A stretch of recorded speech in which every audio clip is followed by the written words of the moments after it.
많이 들어오셨네요. 저희가 시간 맞게 시작을 하도록 하겠습니다. 이기호 박사님 들어오셨고 송병구 목사님, 양다은 선생님. 우리 그 정구도 장로님이 지금 막혀가지고 지하철이 입장을 못 하시겠는데 어떡할까요? 목사님하고 우리 그 심볼 가져오셨어요? 하청무님, 우리 여기 입장할 때 심볼. 그 노 목사님한테 지금 좀 빨리 오시라고. 심볼 가지고 누가 입장을 할지.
하나 둘 셋. 마이크 테스트 중입니다. 마이크 테스트 중입니다. 하나 둘 셋. 1번 마이크입니다. 마이크 테스트 중입니다. 하나 둘 셋. 하나 둘 셋.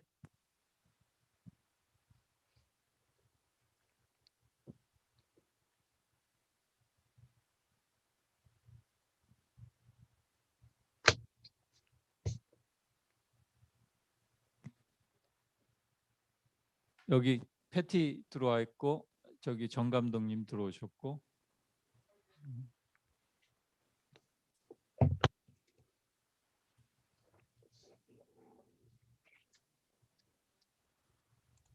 장봉 목사님 들어오셨고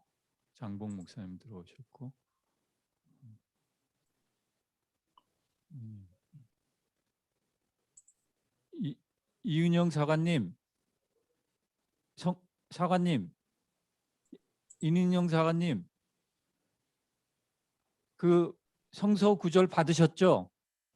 예배소서. 예, 지금 받았습니다. 좀 전에 예.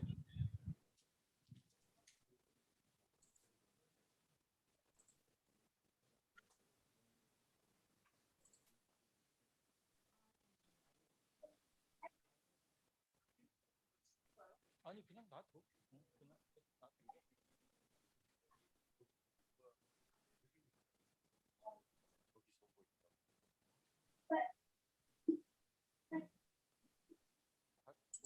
다된 거지.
박성국 목사님 들어와 계시죠? 예, 네, 쓰고 하시죠. 네. 네, 마스크 여기 현장 오신 분들은 마스크 착용하고 하시고요.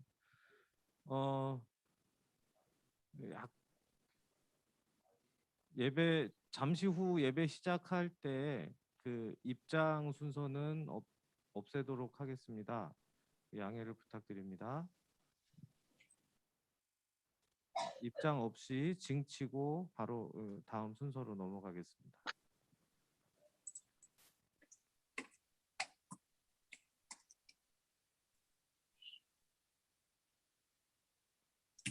이제 조금 이따 예배를 시작할 텐데요. 우리 잉글리시 스피커 영어 예배 순서는 그 핸드북 61쪽에 있습니다. 저희가 따로 영상을 안 올리니까요. 이 핸드북 참조하시기 바랍니다. 61쪽 잉글리시 스피커 61.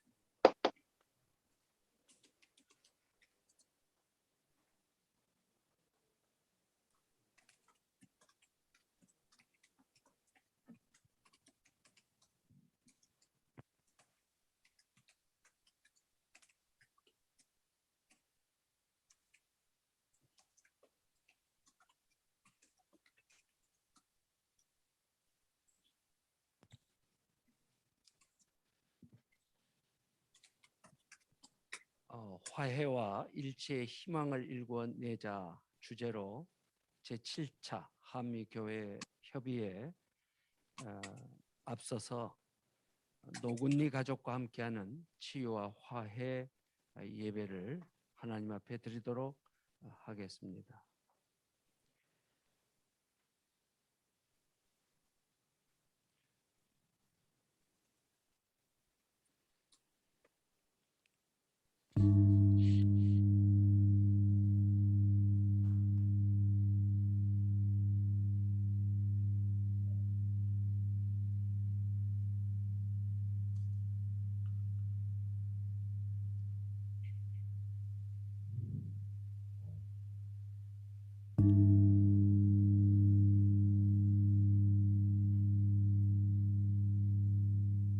세 번의 징소리는 삼위일체를 상징하고 있습니다.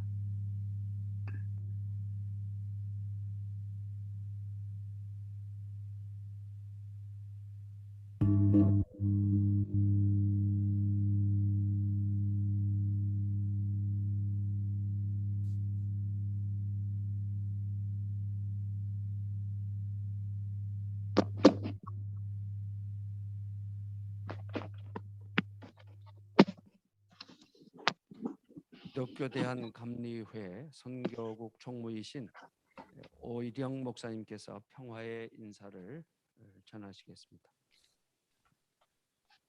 주님의 은혜와 평강이 여러분과 함께 하시길 빕니다. 한미교회협의회에 참여하신 여러분을 주님의 이름으로 환영하고 이 모임 가운데 주님께서 풍성한 은혜를 부어주시기를 빕니다. 아멘.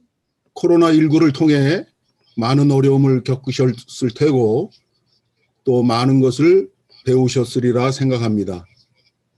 하나님은 우리에게 선물을 주시는데 검은 보자기에 싸서 주신다는 말이 있습니다.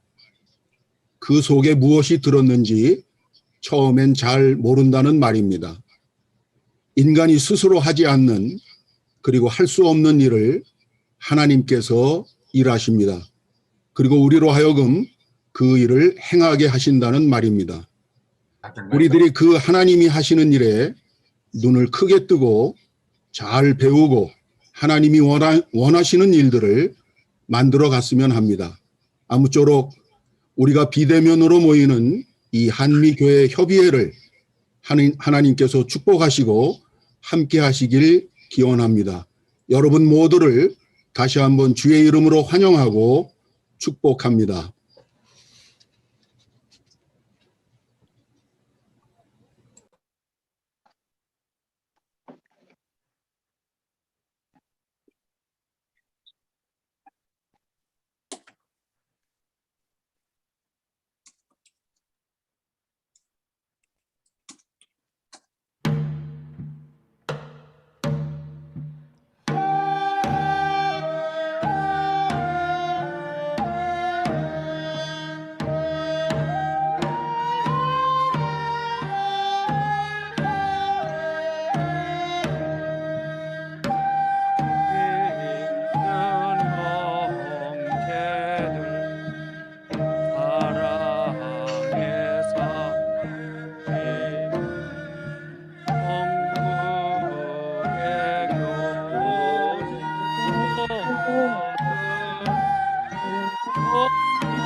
공동 기도를 드리겠습니다.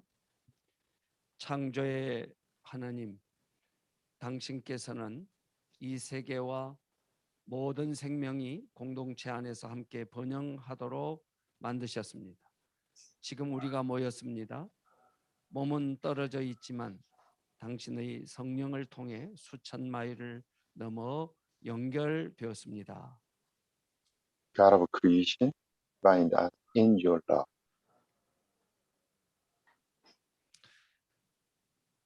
하나님, 당신께서는 지구 곳곳에 살아가는 당신의 백성들에게 피난처와 집 그리고 공동체를 주셨고 우리는 당신의 창조를 돌보는 데 참여할 수 있게 되었습니다.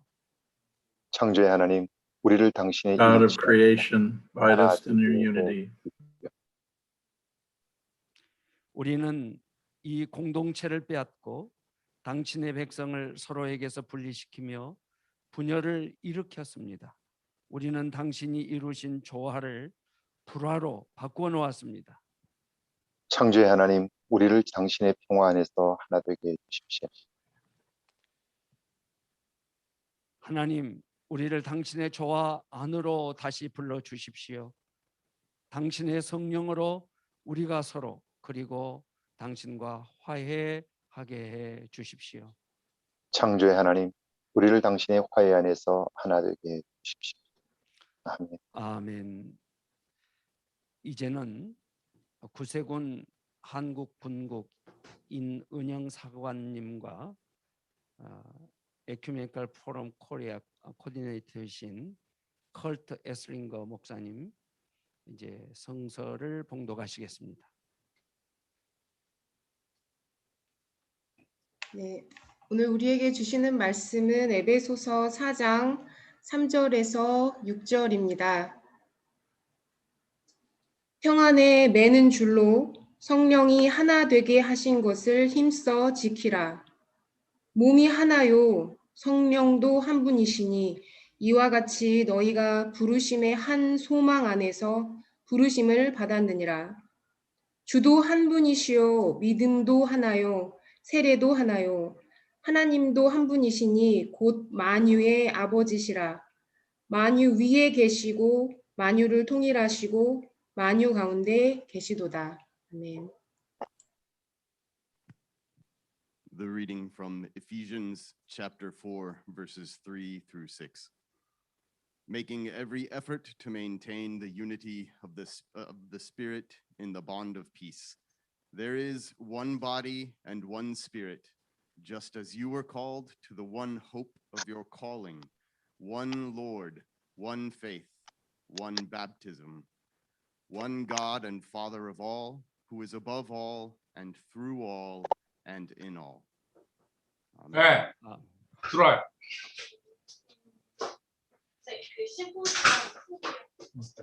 이제는 프레지던트 UCCUSA 총회장이신 존 돌 하워 목사님께서 설교하시겠습니다.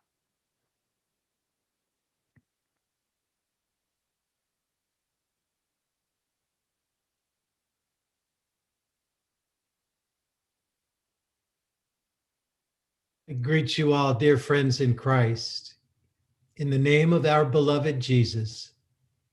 Though time and distance separate us, we are bound together in discipleship.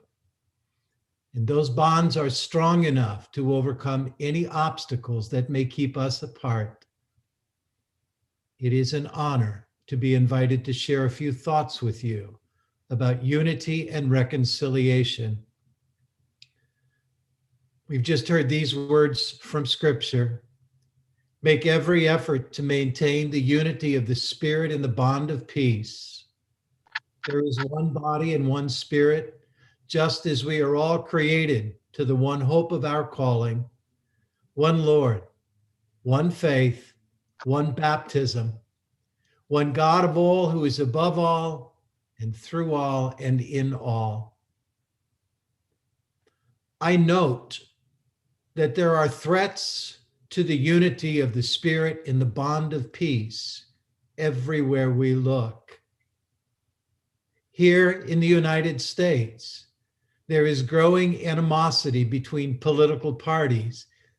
That animosity is becoming more fierce, more robust, and much harder to heal.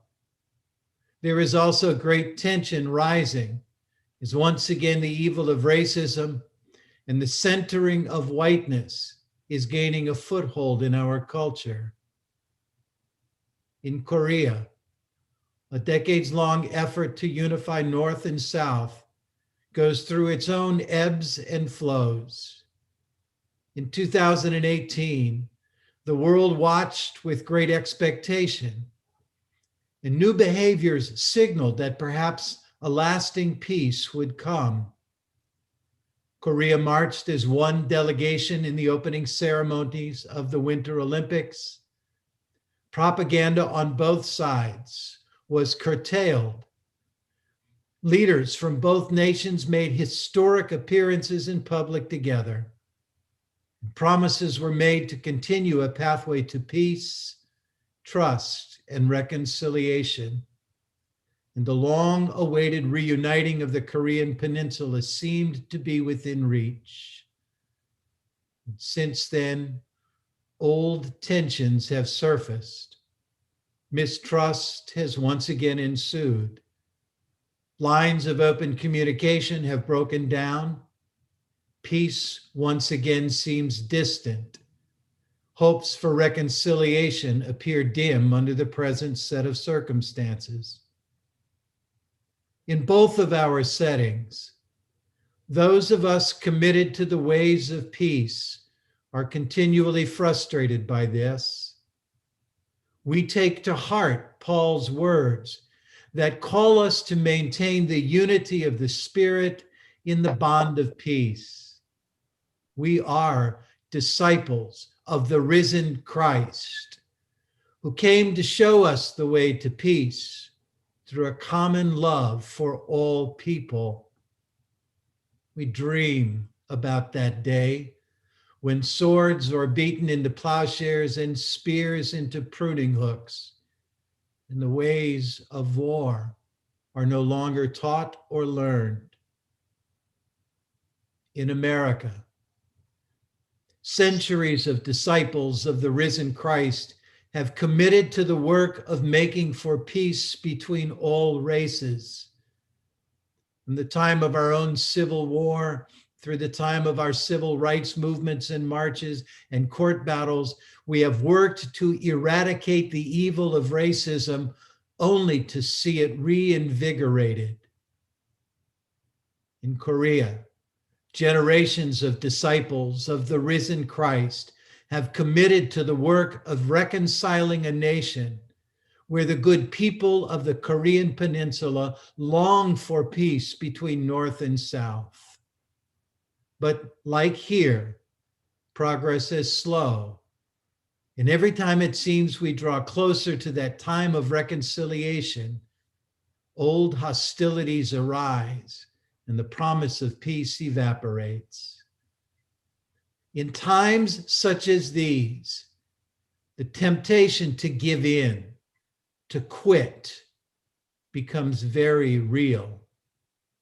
The levels of frustration, anger, disappointment, and defeat can become so pronounced and so real that all efforts to continue the work of peace and reconciliation can seem pointless. In times like these, we remember two things so important to us all.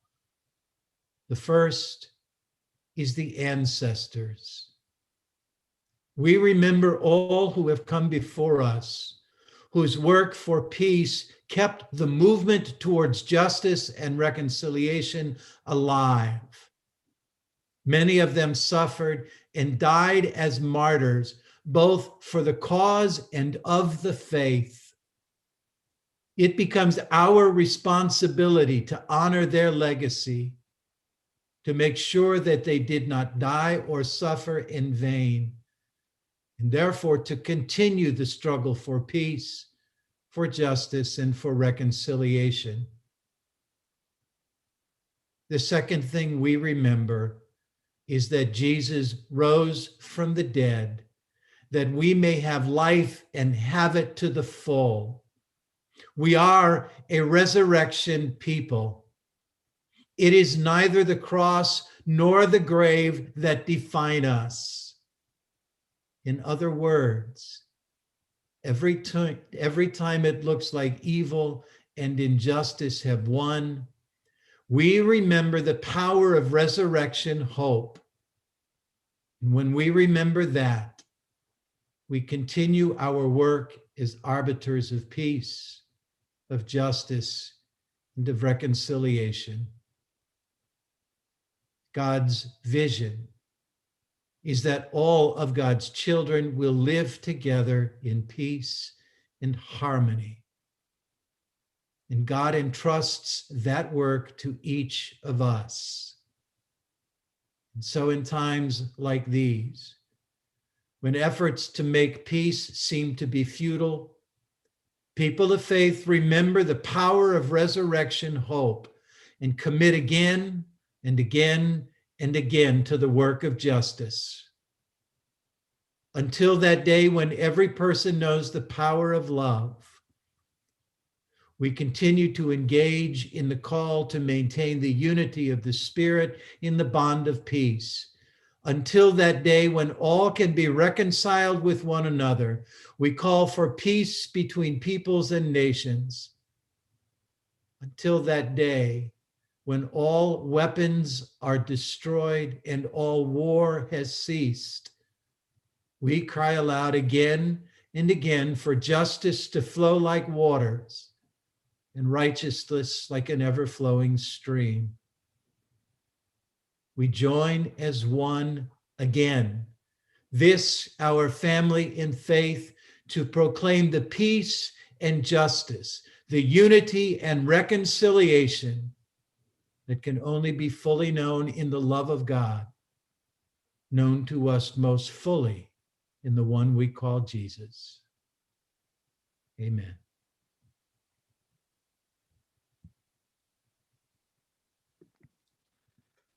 귀한 말씀 감사를 드립니다. 이제는 노근리 학살 피해자들을 위한 치유식의 시간이 되겠습니다. 먼저 향림교회 국악 선교단 예향이 치유의 노래를 준비했습니다. 함께 귀한 시간 갖겠습니다.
피해자들과 이미 잠든 영혼들에 대한 귀한 노래였다고 생각을 합니다.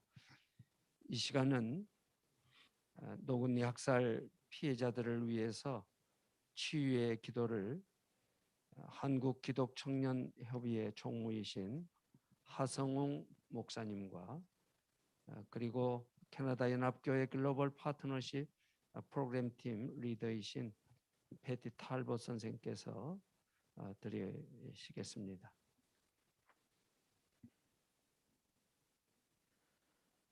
(1950년) 한국 정쟁 당시 400여 명의 민간인이 주한미군에 의해 학살당했던 악명 높은 곳. 나는 한국에 파견된 5명의 평화를 위한 재향 군인의 대표단 중 한 사람이었다. 미군 기지 확장을 위해 농민들이 자신들의 땅에서 쫓겨나는 것을 막으려는 노력을 지원하기 위해 파견된 것이었다. 우리는 은퇴한 한국군 대장을 포함한 호스트들과 함께 둥글게 서서 노근리 마을을 가로지르는 기차 터널 입구를 내려다본다. 총알이 박혀 있다. 그는 우리가 이곳에 대해 알기를 원했다. 무슨 일이 일어났던 것인가?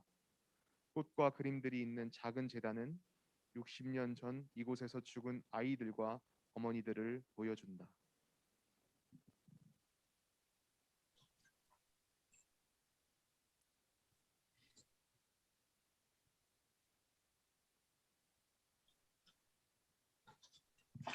Among our small group of about 10 is a humble woman who cries silently to herself.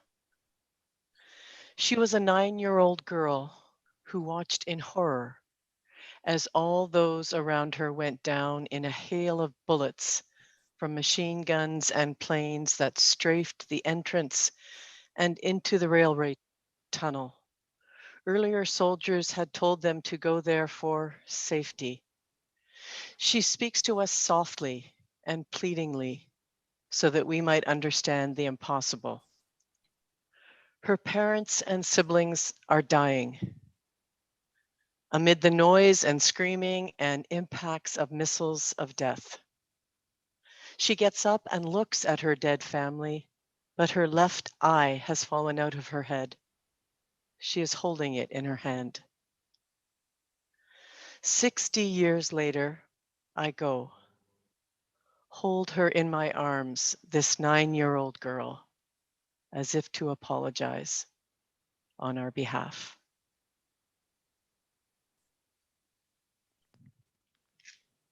아멘. 계속해서 치유의 기도를 한반도의 치유의 기도를 대한성공회 한주희 신부님 그리고 한국 YMCA 전국연맹 양다은 선생 그리고 PCUSA 동아시아 지역 담당이신 이은주 목사님께서 계속해서 드리시겠습니다. 오랜 분단과 전쟁에 대한 두려움에 시달리는 한국인들을 생각하며 기도합니다. 분단 현실은 사람들에게 너무 오랫동안 불신과 고통을 주었습니다. 이 현실은 계속되는 고통이며 우리는 세계 교회의 친교 속에서 그들의 아픔에 동참합니다. 주님, 한반도의 평화는 그들만의 것이 아닙니다. 한반도의 평화를 통해 세계의 평화를 더 가능하게 할 수 있습니다. 이제 우리는 70년의 한국 전쟁을 기억하고 평화조약과 남북한의 화해를 지원하기 위한 세계교회 캠페인에 동참합니다. 한국교회와 세계교회가 해방과 자유를 위해 다시 힘을 모으는 이 역사적인 순간을 축복해 주십시오. 매일 분단되어 갈라진 생활을 한 많은 사람들을 기억하십니까? 주님, 얼마나 더 이렇게 살아야 합니까? 눈물을 너무 오래 흘렸으며 갈라진 가족과 친구들을 그리워하며 다시 만나길 원하며 흘린 그 눈물이 세계를 적시고 있습니다. We offer to you a prayer asking that the leaders of both Koreas bring an end to the Cold War and engage one another through dialogue. We give you thanks for giving us an opportunity to see the leaders of DPRK and the United States take their first step towards reconciliation. Lord, be our intercessor. Help us transform our relationship from that of confrontation to that of friendship. Help us end the era of division and proudly display the cross as a symbol of our love for each other. May the year of 2021 be the year when Christians scattered around the world work together for peace and reconciliation. In the name of Jesus Christ, we earnestly offer this prayer. Amen. 아멘. 이제 응답의 찬양 떼제 공동체의 노래를 함께 드리도록 하겠습니다.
이제 노건리 국제평화재단 이사장이신 정구도 박사님께서 가족 인사를 하시겠습니다.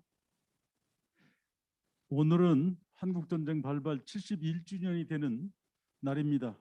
그리고 농해사건 발생 71주년이 되는 날이기도 합니다. 한미 양국의 교회 협의회가 농해사건 희생자를 추모하는 노군이 추모 및 평화 예배를 드린 것에 대해 피해자를 대표해서 진심으로 감사를 드립니다.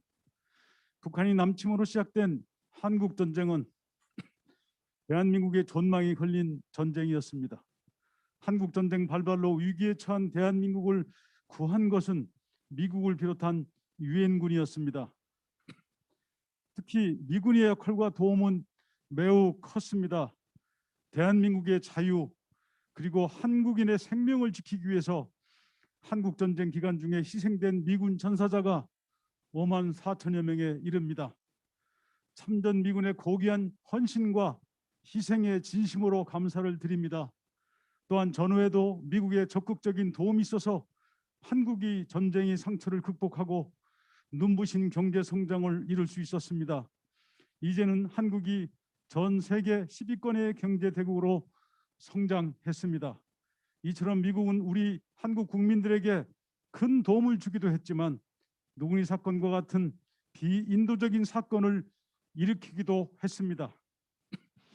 노근희 사건은 한국전쟁 개전 한 달 후인 1950년 7월 25일부터 7월 29일까지 4박 5일 동안 발생한 사건으로서 이 사건으로 약 400명의 무고한 민간인들이 희생되었습니다. 노근희 사건 당시 저의 선치는 5살이던 아들과 2살이던 딸을 잃었고 그의 아내마저도 중상을 입었습니다. 욥이 겪는 고난을 당한 것이었습니다. 이 사건으로 인해 저희 선치는 평생을 아파하셨습니다. 그리고 사건의 진신을 세상에 알리고자 늘 고민하셨습니다. 그래서 저희 선치는 1994년도에 노근희 사건의 진실을 담은 실화 소설을 발표했습니다. 이로 인해 노근희 사건은 세상에 알려지기 시작했습니다. 1999년 9월 말 AP가 끔찍한 인권유린 사건인 노근희 사건의 진실을 보도함으로써 노근희 사건은 국제적으로 크게 이슈화되었고 여론이 비등하자 한미 양국 정부는 1년 3개월 동안 진상조사를 했습니다. 진상조사를 마친 클린턴 미국 대통령은 한국 국민과 노근희 사건 피해자들에게 유감을 표명하는 성명서를 발표했습니다. 그러면서 약 400만 불에 해당되는 예산으로 희생자 추모탑 건립과 유족 자녀 장학금 제공을 약속한 바 있습니다. 하지만 안타깝게도 그 추모 사업은 전혀 추진되지 못했습니다. 미국 정부가 한국전쟁 당시 미군에 의해 발생한 사건들 중 노근희 사건에 대해서만 진상조사를 했고 다른 사건들에 대해서는 조사를 하지 않았습니다. 그렇기에 사건 피해자가 구체적으로 누구인지 사건 피해 규모가 어느 정도인지를 전혀 모릅니다. 그런데도 미국 정부는 한국전쟁 기간 중 미군에 의해 발생했을 불특정 사건들의 전체 희생자를 대상으로 한 추모탑 건립과 유자녀 장학금 제공을 고집했습니다. 저희 노근희 사건 피해자들은 다른 미군 관련 사건 피해자들의 진상규명 권리와 피해 구조의 권리를 막을 수 없었기에 미국 정부에게 노근희 사건 피해자만을 위한 추모 사업 추진을 요청하였으나 끝내 거절당했습니다. 결국 2006년도에 미국 정부는 자신이 책정했던 예산 400만 달러를 미국 국고로 회수하였고 지금까지 노근희 피해자들을 위해 미국 정부는 단 1달러도 쓴 적이 없습니다. 이 점에 대해 저는 매우 아쉽고 안타깝게 생각합니다. 노근희 사건이 일어났던 영동군 지역의 전투에 투입된 미 제1기병사단, 미 제25보병사단은 영동읍 전투, 황간면 전투, 쌍용리 전투 등에서 무려 8일 동안 방어작전을 효과적으로 수행했습니다. 영동군 방어 전투에서 약 900명의 미군이 희생되었지만 북한의 남침을 성공적으로 지연시켰으며 이로 인해 후방에서는 한국 전쟁의 전환점이 되는 낙동강 전선을 안정되게 구축할 수 있었습니다. 만약 영동에서조차 금세 무너졌다면 낙동강 전선 또한 버티지 못했을 수도 있습니다. 그런 면에서 영동 전투의 역사적 의의와 이곳에서 희생된 이들에 대해서 우리는 명확하게 기억해야 될 필요가 있습니다. 저는 노근희 사건의 진실을 파헤치는 과정에서 이곳 영동군 전투에서 참여했던 미군들을 인터뷰한 자료들을 본 적이 있습니다. 이곳에 참전했던 미군들 또한 오랫동안 전쟁의 상처로 인해 고통스러워했습니다. 노근희 사건을 자행한 두 대는 1기병 사단이었는데요. 가해 미군 병사들은 외상 후 스트레스 장애로 인해 술과 약에 의지해야만 했습니다. 저는 참전 미군들의 증언을 들으면서 과거의 상처를 치유할 대상이 저희 노구사건 피해자들에게만 국한되지 않는다는 것을 확실하게 깨달았습니다. 한국전쟁 당시 71주기를 맞아 우리가 노구사건을 다시 되돌아보는 것은 그 상처를 다시 한번 확인하고 그것의 치유를 위해 우리가 할 일이 무엇인가를 되돌아보기 위함입니다. 노군이 상처를 얘기하고자 하는 것은 상처 입힌 자들에 대한 증오와 복수를 얘기하는 것이 아닙니다. 그것은 과거의 상처를 딛고 회복함이며 회복해야 될 사람은 노군사건 희생자만이 아니라 앞서 언급한 청년 미군들도 있습니다. 신약성경 로마서 8장 28절을 보면 우리가 알거니와 하나님을 사랑하는 자 그의 뜻대로 부르심을 받은 자들에게는 모든 것이 합력하여 선을 이루니라는 말씀이 있습니다. 이 성경 말씀처럼 저는 노구인 사건으로 인해 인한 상처를 치유하고 화해의 길로 나가기 위해 한미 양국의 교회와 성도들이 함께 생각하고 함께 노력해 줄 것을 이 자리를 빌어 간곡히 부탁드립니다. 이를 위해서 앞서 언급했던 클린턴 미국 대통령이 한국 국민과 노구사건 피해자들에게 약속했던 추모 사업을 민주당 정권인 바이든 행정부가 다시 바람직하게 되돌리는 것도 될 수 있다고 생각합니다. 아울러 영동 지역의 참전 미군들을 기억하는 추모탑을 건립하는 일도 가능하리라고 생각합니다. 이제 더 늦기 전에 한미 양국이 서로 힘을 합쳐서 노군이의 상처를 뛰어넘어 치유와 화해의 길로 나가기를 간절히 소망합니다.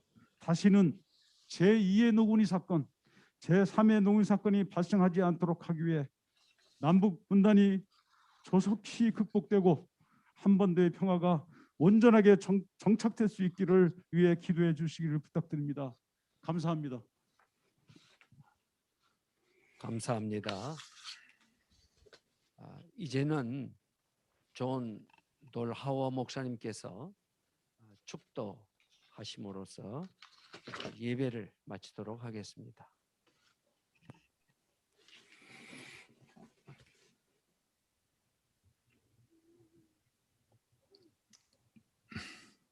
Holy Spirit of the living God and the risen Christ,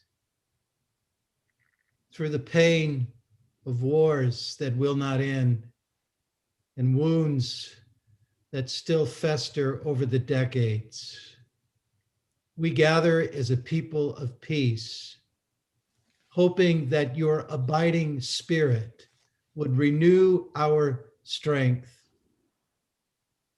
encourage us in hope,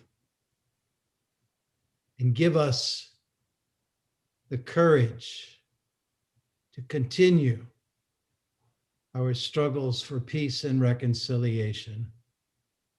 We end this worship together, blessed by each other's presence with one another, and hopeful that the power of your abiding spirit, the warm embrace of your love, and our faith in Jesus will be sufficient in order to sustain us for the work yet ahead. May the God who created us, the Son who redeemed us, and the Spirit who abides with us bless us. Amen. 네, 개회 예배 인도해 주신 정병주 목사님 그리고 설교해 주신 존 돌하워 총회장님 감사드립니다.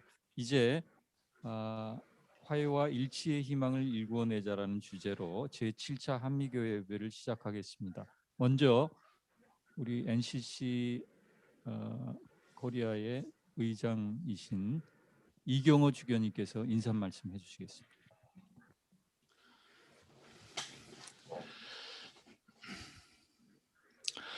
제7회 한미교회협의회에 참석하신 모든 분들에게 주님의 평화가 가득하시길 기원합니다. 인류는 코로나19로 매우 힘든 싸움을 하며 고통스러운 시기를 보내고 있습니다. 코로나로 함께 만나 거룩한 친교를 나누지 못해서 아쉬움이 큽니다. 참으로 어렵고 힘든 상황이지만 이런 방식으로나마 소통하며 평화를 일구는 일에 함께 협력할 수 있음에 깊이 감사드립니다. 올해는 한국 전쟁이 발발한 지 71년 되는 해입니다. 71년이란 긴 시간이 흘렀지만 전쟁의 아픔과 상처는 치유되지 않았습니다. 그동안 분단으로 인해 겪은 사회적 갈등과 어려움은 너무도 컸습니다. 한반도에서 전쟁이 종식되고 하나님의 평화가 정착되기 위해서, 동북아의 안정을 위해서 한국 교회와 미국 교회가 함께 힘을 모으고 노력하는 일은 교회의 중요한 사명이고 평화의 왕이신 우리 주님께서 기뻐하시는 일이라고 믿습니다. 오늘 이 회의를 통해서 한반도의 화해와 일치 그리고 평화가 증진되기를 기대합니다. 우리는 남북 대화, 북미 간의 대화를 촉구하여 한반도의 항구적인 평화가 정착되기를 원합니다. 이번 회의가 이런 일들을 위해서 함께 노력하는 소중한 기회가 되기를 기대합니다. 마지막으로 오늘 이 뜻깊은 회의를 위해서 수고해 주신 모든 실무진에게 깊이 감사를 드립니다. 고맙습니다. 네, 감사합니다, 주교님. 이제는 미국 NCC를 대표해서 PCUSA 이윤주 목사님 인사해 주시겠습니다. Hello, everyone. On behalf of the NCCCUSA, I bring greetings to all of us gathered in community today, especially to our partners in Korea. NCCCUSA and NCCK are two nationally bound Christian councils. While it is true that the vast Pacific Ocean separates our two countries, it is also very true that our histories intermingle in more ways than one. Yet, a majority of what Americans remember of this intermingling history is so vastly different from what Koreans remember. Whereas the Korean division remains an extremely painful reality and Korea peace an ardent hope and desire for many Koreans, still some 70 years since the war started, the Korean War remains a forgotten war for most Americans. There is a huge gap between the people of the two nations, both in knowledge and experience. Today, for the 7th time since our journey started in 1970, we step into this gap to change this reality. And as we do, I'm reminded of the words of Lilla Watson, an Aboriginal Australian who famously said, and I quote, "If you have come to help me, you are wasting your time. But if you have come because your liberation is tied up with mine, then let us work together." Unquote. I believe our liberation as a people of the United States is intricately tied up with the liberation of Koreans from the pain of division and an unending war. So let us work together. May God bless our time together. May God increase our understanding across differences. May God weave our connections into a beautiful tapestry. May God give us the ability to imagine a peaceable kingdom.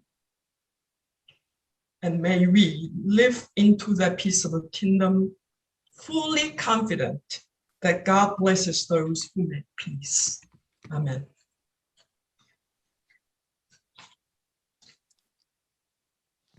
네, 감사드립니다. 이제 그 소개하는 시간은 주제 강연이 끝난 뒤로 미루도록 하겠습니다. 이제 브루스 신부님의 사회로 주제 강연을 시작하도록 하겠습니다. 브루스, are you ready?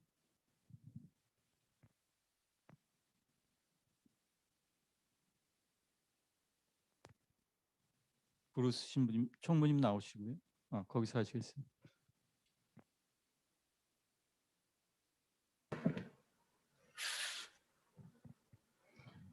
브루스 신부님, 브루스, yes. Thank you, Sungmin Shin and the Most Reverend Peter Kung-ho Lee for inviting me as the Asia Pacific Partnership Officer for the Episcopal Church, along with my colleague here in New York, the Reverend Kiri Kim, to participate in these peace and reconciliation efforts with our partners in the Anglican Church of Korea. It is an honor to serve as a plenary moderator during this consultation, working with our associates at the National Council of Churches in the USA and National Council of Churches in Korea. So there, let me introduce the Reverend Lee Hong Jung, former General Secretary of the Presbyterian Church of Korea, former CCA executive, and who serves as NCCK General Secretary, for our opening keynote presentation.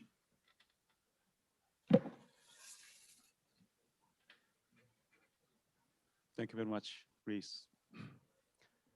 This is my honor and privilege to be part of this timely, correct NCCK, NCCCUSA church consultation as General Secretary of National Council of Churches in Korea.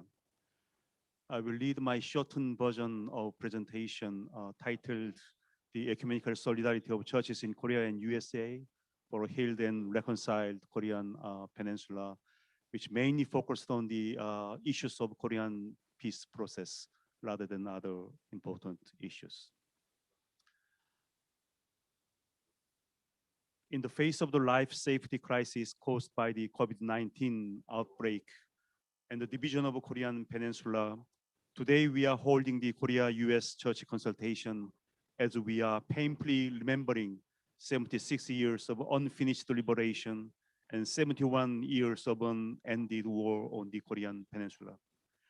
In particular, today was the day that the Korean War began 71 years ago, the 3 years of the Korean War, the first hot war of the Cold War era. On the front line of the global Cold War system, our country demonstrates the practical evils caused by the war and national violence. The Korean War became a symbol of anti-peace, giving rise to the horrors of the killing life, the trauma, the entrenchment of division, and the spread of Cold War culture. The Korean War served as the basis for structuring politics and culture on the Korean Peninsula based on the oppressive and violent Cold War ideologies, in the process of which South Korea and North Korea engaged in a competition of systems under the divisional system to form self-fulfilling societies. As the Korean War continued under the state of armistice, the social psychology of division and Cold War are internalized. Mutual distrust and hostility became an iron fortress, and the imagination of peace retrogressed. The Korean War has become a crucial obstacle on the way to the future of peace, and the people of the Korean Peninsula are still living as victims of history of planned division and war under the 20th century global Cold War system. Unfinished liberation, never-ending war, the geopolitical fate of the Korean Peninsula. Since the 19th century, when the waves of imperialism reached their peak, the Korean people have lived without escaping the geopolitical fate of the Korean Peninsula as an arena for the competition of continental and maritime forces. For the people of the Korean Peninsula, the modern history of the past 110 years since 1910 has been an arduous march toward peace with guaranteed life. We remember the United States, which has been actively involved in the fate of the Korean Peninsula in the course of this arduous march, as a double-edged sword. The 3-year war was halted by the signing of the Armistice Agreement, leaving about the 3 million war casualties and hatred because of state violence and mass murder, which are driven by Cold War ideology. 3 months after the armistice was signed, the promise to switch to a peace treaty was not kept, and on October 1st, 1953, the ROK-US Mutual Defense Treaty, a division Cold War military alliance, was signed. The treaty allows the US troops to stay in South Korea, promising mutual assistance in case South Korea and US are attacked by outside forces. The treaty implies a neo-colonial nature because it says that the South Korea grant the US Army, Navy, and Air Force the right to deploy on and around South Korea's territory, and the US accept it. The signing of the Armistice Agreement and the Mutual Defense Treaty created the Korea-US alliance system, the so-called Panmunjom regime. Japan emerged as a special economic beneficiary during and after the Korean War, based on the San Francisco Peace Treaty, which took effect on April 28, 1952. Shortly after the peace treaty was signed, the US and Japan signed the Mutual Cooperation and Security Treaty, resulting in the US-Japan alliance, the so-called San Francisco regime. The San Francisco Panmunjom regime is a negative peace system that institutes various forms of structural violence on both sides of the Cold War. Division and the Cold War put the Korean Peninsula into a quagmire of the world military-industrial complex, where apocalyptic scale weapons of mass destruction are concentrated. Today's new Cold War hegemonic structure in Northeast Asia demonstrates the geopolitical fate of the Korean Peninsula, which is still caught in the alliance trap that was formed during the Cold War. The ROK-US alliance as a double-edged sword, May 21st ROK-US summit, and strengthening of the new Cold War alliance system. The ROK-US summit confirmed that the historic Panmunjom Declaration and the Pyongyang Declaration of the Inter-Korean Summit and the Singapore Declaration of DPRK-US Summit, which all took place in 2018, are still valid. However, from the perspective of the people's peace on the Korean Peninsula, this ROK-US Summit, which is a mixture of contradictory decisions, reaffirms the anti-peace reality of the Korea-US relations, led by the hegemonic interests of the US. The ROK-US alliance still works as a double-edged sword on the Korean Peninsula and in Northeast Asia. During the ROK summit, there was a Medal of Honor ceremony for veterans who participated in battle with the Chinese army during the Korean War, and groundbreaking ceremony of memorial wall engraved with the names of the US soldiers, including Katyusha killed in the Korean War. On the one hand, these are meaningful representations of memories, but on the other, it shows that the basis of ROK-US alliance is the division Cold War military alliance formed by the Korean War. At the ROK-US summit, which was held amid the ongoing hostile relations between the US and DPRK and the competition for the hegemony between the US and China, we must ask whether this image politics based on the Korean War is helpful to the Korean peace process, which should be working to heal the memories of the division and the Cold War.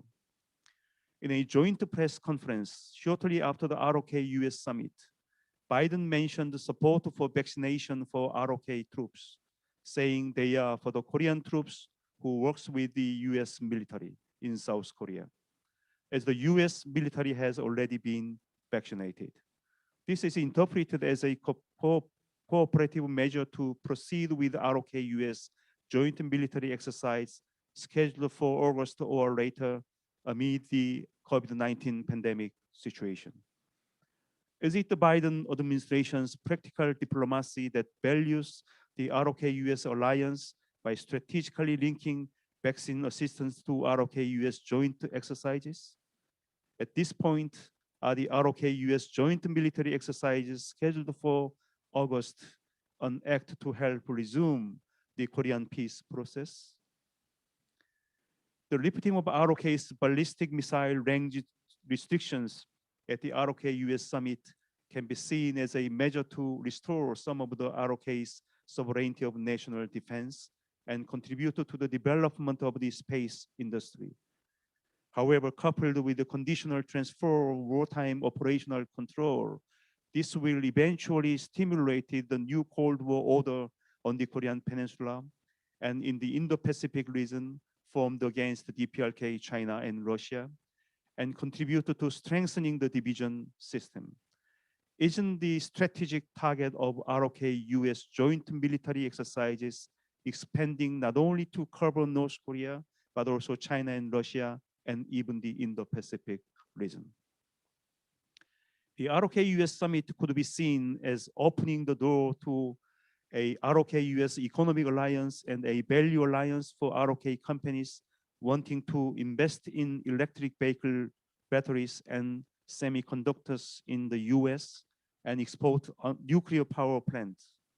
But is it not also a system of cooperation based on Korea's substantial participation in the Indo-Pacific strategy, the framework of a multilateral alliance that is fundamentally an anti-China military security alliance?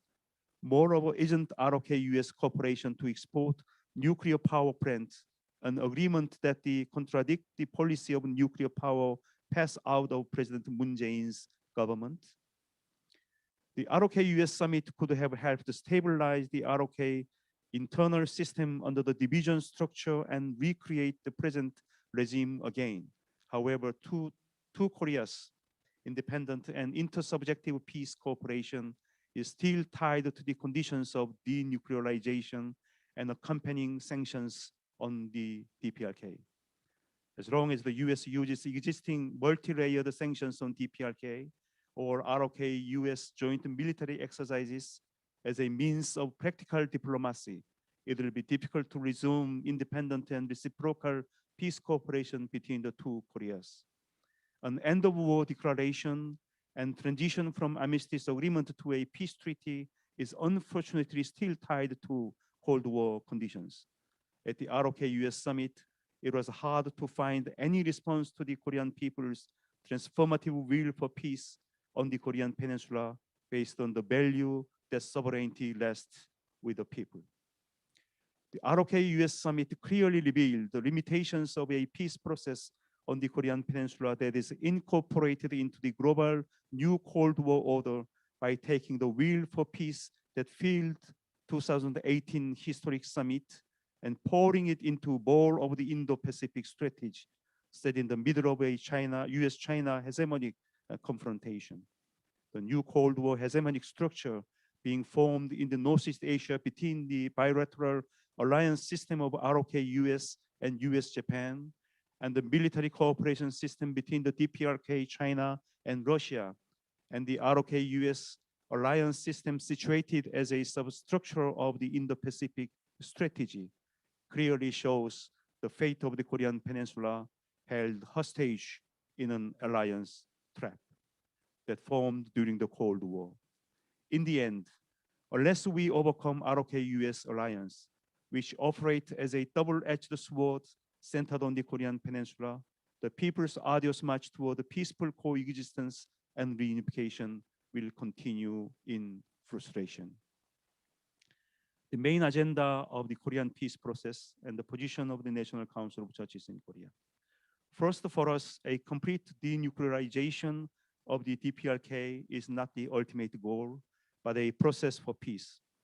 In his New Year address in 2018, 70 years after the founding of the DPRK in 1948, North Korean leader chairperson Kim Jong-un declared that he had fulfilled the historical work of completing the national nuclear power. DPRK declared that she is a normal nation state ready to use nuclear-capable missiles to protect its national sovereignty. North Korea did not stop developing nuclear weapons to stabilize the regime in response to the US, not even after the death of President Kim Il-sung in 1994, nor during the Arduous March period, which took place to overcome famine caused by the repeated natural disasters. Rather than taking economic growth steps to stabilize the regime, North Korea believes that nuclear development has great realistic benefit and practical effect. Instead of denuclearization, we need substantial progress for peace in which mutual non-aggression and regime stability are guaranteed through independent and intersubjective peace cooperation between the two Koreas. The path to peace involves participating in the formation of an international consensus around a humanitarian ban on nuclear weapons, denuclearization of the entire Korean Peninsula, and in the post-Fukushima era, a peace structure building that makes a nuclear-free Northeast Asian community. Second, in order to protect the people's right to life security on the Korean Peninsula, all military actions and hostile policies that encourage confrontation and conflict on and around the Korean Peninsula must be stopped immediately. We urge an end to the ROK-US joint military exercises that are incompatible with the Korean peace process. Armed with the strongest military capabilities and state-of-the-art military equipment, one cannot build mutual trust in building peace on the Korean Peninsula by practicing a war plan that specifies preemptive attacks on and occupation of DPRK. The key to opening the rusty iron gate of the division and the Cold War at the 2018 Pyeongchang Winter Olympic Games was the temporary suspension of the ROK-US joint military drills. In order to make a new way out of a stalled peace process after the summit, the ROK-US government must express their true commitment to lead the peace process through peaceful means as they suspend joint military exercises scheduled for August. Third, sanctions against North Korea, which are contrary to universal human rights and humanitarian principles, should be lifted. Sanctions against DPRK threaten the people's life security by using the structured poverty system of the DPRK as a tool, and as they are an anti-peace act that seeks collapse of the DPRK regime, they are strategically structured violation of human rights. While criticizing the anti-human rights actions that the DPRK regime uses to stabilize its regime and maintain its internal system, we have tried to correct the situation with another violation of human rights, namely sanctions against DPRK. As a result, the most basic human right and survival right of the North Korean people are receiving a multiplied suppression. The DPRK regime has inevitably pushed ahead with the development of nuclear weapons as the only way to stabilize its regime amid the pressure of long-standing sanctions against them since the Korean War. In the end, inter-Korean exchanges and cooperation will be carried out comprehensively based on the lifting of sanctions and the resumption of humanitarian aid, so the expansion of the universal human rights that guarantee the lives of the North Koreans should take precedence. And this should lead to an end of war declaration, the signing of a peace agreement, and the establishment of diplomatic ties between the US and DPRK, which guarantees the stability of the DPRK regime, which will create a de facto reality of denuclearization. First, the ROK-US alliance system, which serves as a new Cold War system that strengthens the Cold War division system on the Korean Peninsula, and the Quad system, a multilateral alliance of the Indo-Pacific strategy, must both be transformed into a common peace security system in Northeast Asia. To stabilize the hegemony structure in Northeast Asia and Indo-Pacific region, the US wanted to move beyond the limits of the bilateral alliance of ROK-US and US-Japan to develop a stronger ROK-US-Japan trilateral alliance, even in the midst of the ongoing conflict between Korea and Japan. Amid the struggle for hegemony between the US and China, the Quad system will evolve and develop, and the ROK-US-Japan trilateral alliance is a strengthened, but the impact of this multilateral alliance on the Korean peace process is very negative. Under the Quad regime, the sharing of defense costs for US troops in Korea will increase, and state-of-the-art strategic weapons will be strategically deployed on the Korean Peninsula. The advanced ROK-US joint military exercise will continue to be strengthened, and the ROK will push to the fore of the deterrence front against China. The Korean peace process will be bogged down, and it will even be difficult to take the most basic steps, such as declaring an end to the war and signing a peace agreement what we need is not a Quad Alliance system, but a common peace security system for Northeast Asia.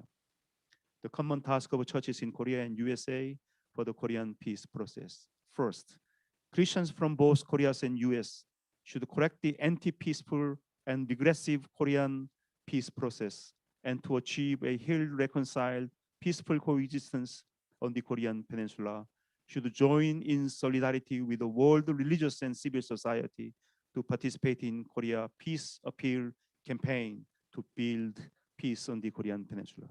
The church councils of USA and ROK should never let the logic of economics of war led by the globalized military industrial complex control the Korean peace process. The Korea Peace Appeal campaign will be held until 2025, taking the 70th anniversary of the Armistice Agreement in 2023 and the 80th anniversary of the unfinished liberation in 2025 as historic milestones. It should more ultimately lay the groundwork for the creation of a South and North Confederation and the establishment of a common peace security system in Northeast Asia. Second, 1.5 track of civilian peace diplomacy involving Christians from Korea and US should be strengthened.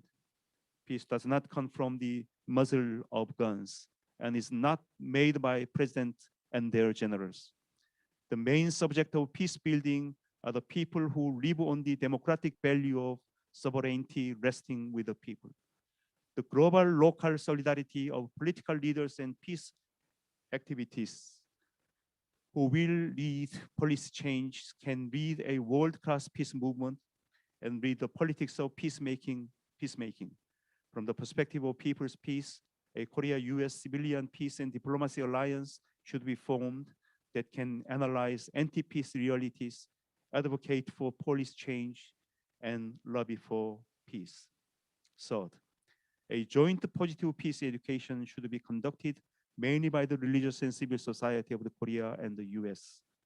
We must dismantle our stratified geology of mind that is occupied by the hostile Cold War ideologies and through a collective healing from hatred, enmity, and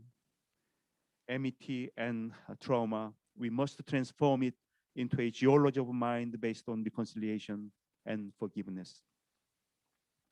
In order to achieve the integration of mind of ROK, DPRK, and the US, the government should provide field-oriented positive peace education and develop a peace charter and peace pedagogy for transforming conflict into peace. Through this Cold War culture and Cold War consciousness formed in the two Koreas and in the US should be transformed into a culture of reconciliation and peace. The promotion of people's peace capital in a realistic international political environment can change the direction and quality of the current international diplomacy buried in national interest. Looking at the history of the Korean Peninsula from the perspective of God's holistic salvific actions for this world, and from the perspective of the world God desires, the division of the Korean Peninsula cannot be the end of history of the Korean people. Jesus' death was not the end of narrative of salvation, but a decisive turning point for its true completion in the resurrection. Similarly, the division and war on the Korean Peninsula is a devastation created by the humans, and eventually, as it is transformed by God's grace, the history of the Korean Peninsula will develop towards the completion of the Exodus, liberation, and Jubilee. As the people of God living on the Korean Peninsula, we urge the world religious and civil society to break this fated chain of division and Cold War of the Korean Peninsula by joining the prophetic testimony of truth and right on the Korean Peninsula. The NCCK, NCCCUSA as a faith community of healing and reconciliation will strengthen our role and capabilities as peacemakers and promote an Eucharistic solidarity based on mutual trust while willing to trust and take risks following our beliefs. We will develop a positive peace in our daily lives, strengthen the safety of the people's lives, dismantle the layers of the mindset of Cold War and division, and integrate them into a spirit of reconciliation and forgiveness, so that the people of Korean Peninsula will transform from being victims of division and war into a new jubilee creation governed by truth. Thank you very much for your listening.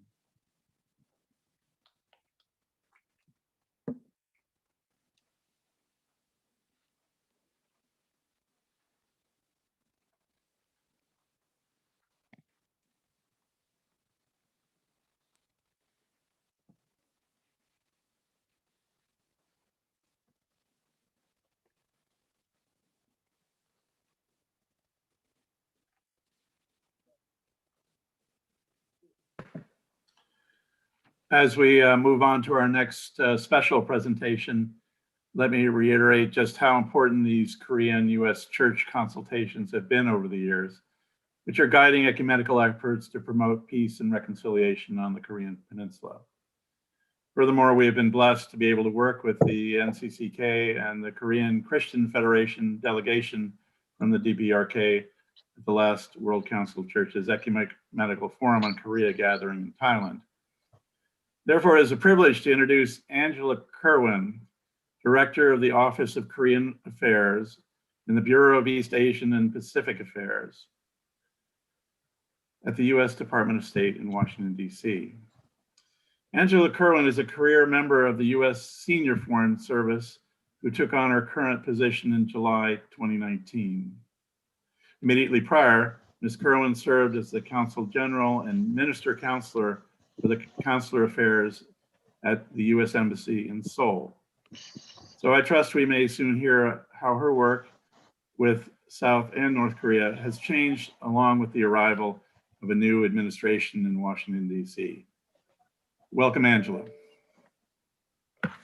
And thank you very much, Reverend Woodcock, and thank you to everybody here this evening. It's a pleasure to be able to join you and speak a little bit about U.S. and Korean policy, U.S. North Korean policy. I appreciate the opportunity to listen in to the previous speakers, and thank you for the work you do to move towards peace. And I believe that there are a number of issues that I could talk to you about tonight. I'm going to start with a story, if you don't mind. I was privileged enough to work at our U.S. Embassy in Seoul for a couple of years, and one of my roles was to work with American citizens who were visiting Korea and may have run into some issues or some problems. I've done this in my career in many different countries around the world. And I remember getting a call one day from a police station, a little bit outside of, well, not in Seoul proper, a little bit outside of Seoul. And it was a younger police officer who spoke to me in English because unfortunately my Korean is very, very limited. And he was obviously nervous in speaking to me, and he called and said, I have an American citizen here and she's in trouble. She doesn't know who she is. She has an American passport. What are you going to do? And I tell you this story because I think everybody on this call tonight has probably had a situation where they've had somebody call them and say, I'm in need of your help. I'm in need of your services. And we were able to help this young woman who was having some mental health difficulties. We were able to help her not only on our own, but with the help of our Korean counterparts. First, the young police officer who found her wandering in the streets. Second, the Korean health system, which worked with us to get her the right medication that she needed. Third, the Korean government and the Korean airlines, which helped us return her to the United States, where she could reunite with her family and continue her care and improve her situation. About 6 months after this, we got a letter from this young woman's mother. And the young woman's mother said, My daughter means the world to me, like every child of every parent. And in meaning the world to me, when she was halfway around the world and needed help, you were the ones to help her. You and the Korean people were the ones to help her. And I thank you for that. She's on the road to recovery and she's doing much better. This is the type of personal story that happens that makes you feel good about what you do and what type of work you do. I expect, like I said, that every one of you on here in your capacity as a Christian, as a member of a religious group, whichever church it might be, has had the opportunity to help a parishioner or a member of your church community in a way that's similar. And sometimes I think what we do is we forget that those individual connections are the ones that work and form broader connections and broaden the aperture so that you can actually have greater connections and more interaction among everybody. I say this because when people talk about the US government and they talk about what's the US government doing, they forget that a lot of what the US government does is actually very small scale and things that people never hear about. And they forget that those are the bits and pieces that help build how the US is perceived around the world. So I say that because it works reciprocally as well. How do the Koreans are seen around the world? What do they, what is their perception? What is the perception that others have of them and how they treat others? And I think when we talk about the US-Korean alliance, we're talking very big picture. We're talking about how do the governments work together to protect against threats? How do the governments work together to solve global health crises? How do the governments work together to improve supply chains around the world? All very, very positive areas in which we're trying to work for the betterment of everybody. But when you take those big picture items and you bring them all back down to the ground level, it's one-on-one interactions, and it's interactions that truly are meant to help each other. And in my career, which is over 20 years now and over 8-9 countries, the interactions between the Koreans and the Americans are admirable. They're great. It's wonderful to watch, and it's wonderful to work in that setting. To be able to work together so closely on big issues and on small issues to help people get to a better place than where they are now is, I think, something that often gets lost when we talk about how governments work. I say that because, you know, we have an awful lot in common, the United States and the Republic of Korea, not the least of which is we can have conversations like we're having this evening because of the freedoms that we share, whether that's the freedom of speech, the freedom of religion, the freedom of assembly, openness, transparency, democracy, the ability to elect our leaders, the ability to not elect others that we don't want in office. And we share those values in a way that allow the people connections to be much easier and much more straightforward.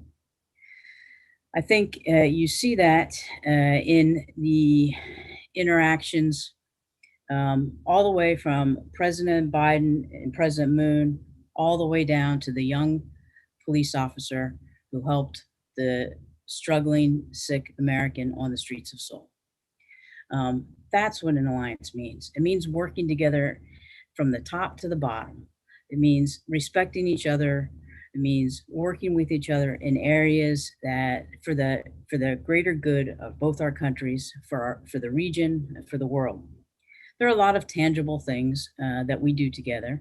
And I'm sure that most or many of you on this call read the recent joint statement that came out of the summit meeting between President Moon and President Biden. And that joint statement goes through a laundry list of areas where we cooperate. Some of them are very well known and would get the press attention, such as the forces, the U.S. forces in Korea, USFK, and the joint exercises and the joint ability to work with Korean forces in the Republic of Korea. Everybody knows about that. That's what gets the headlines in the news.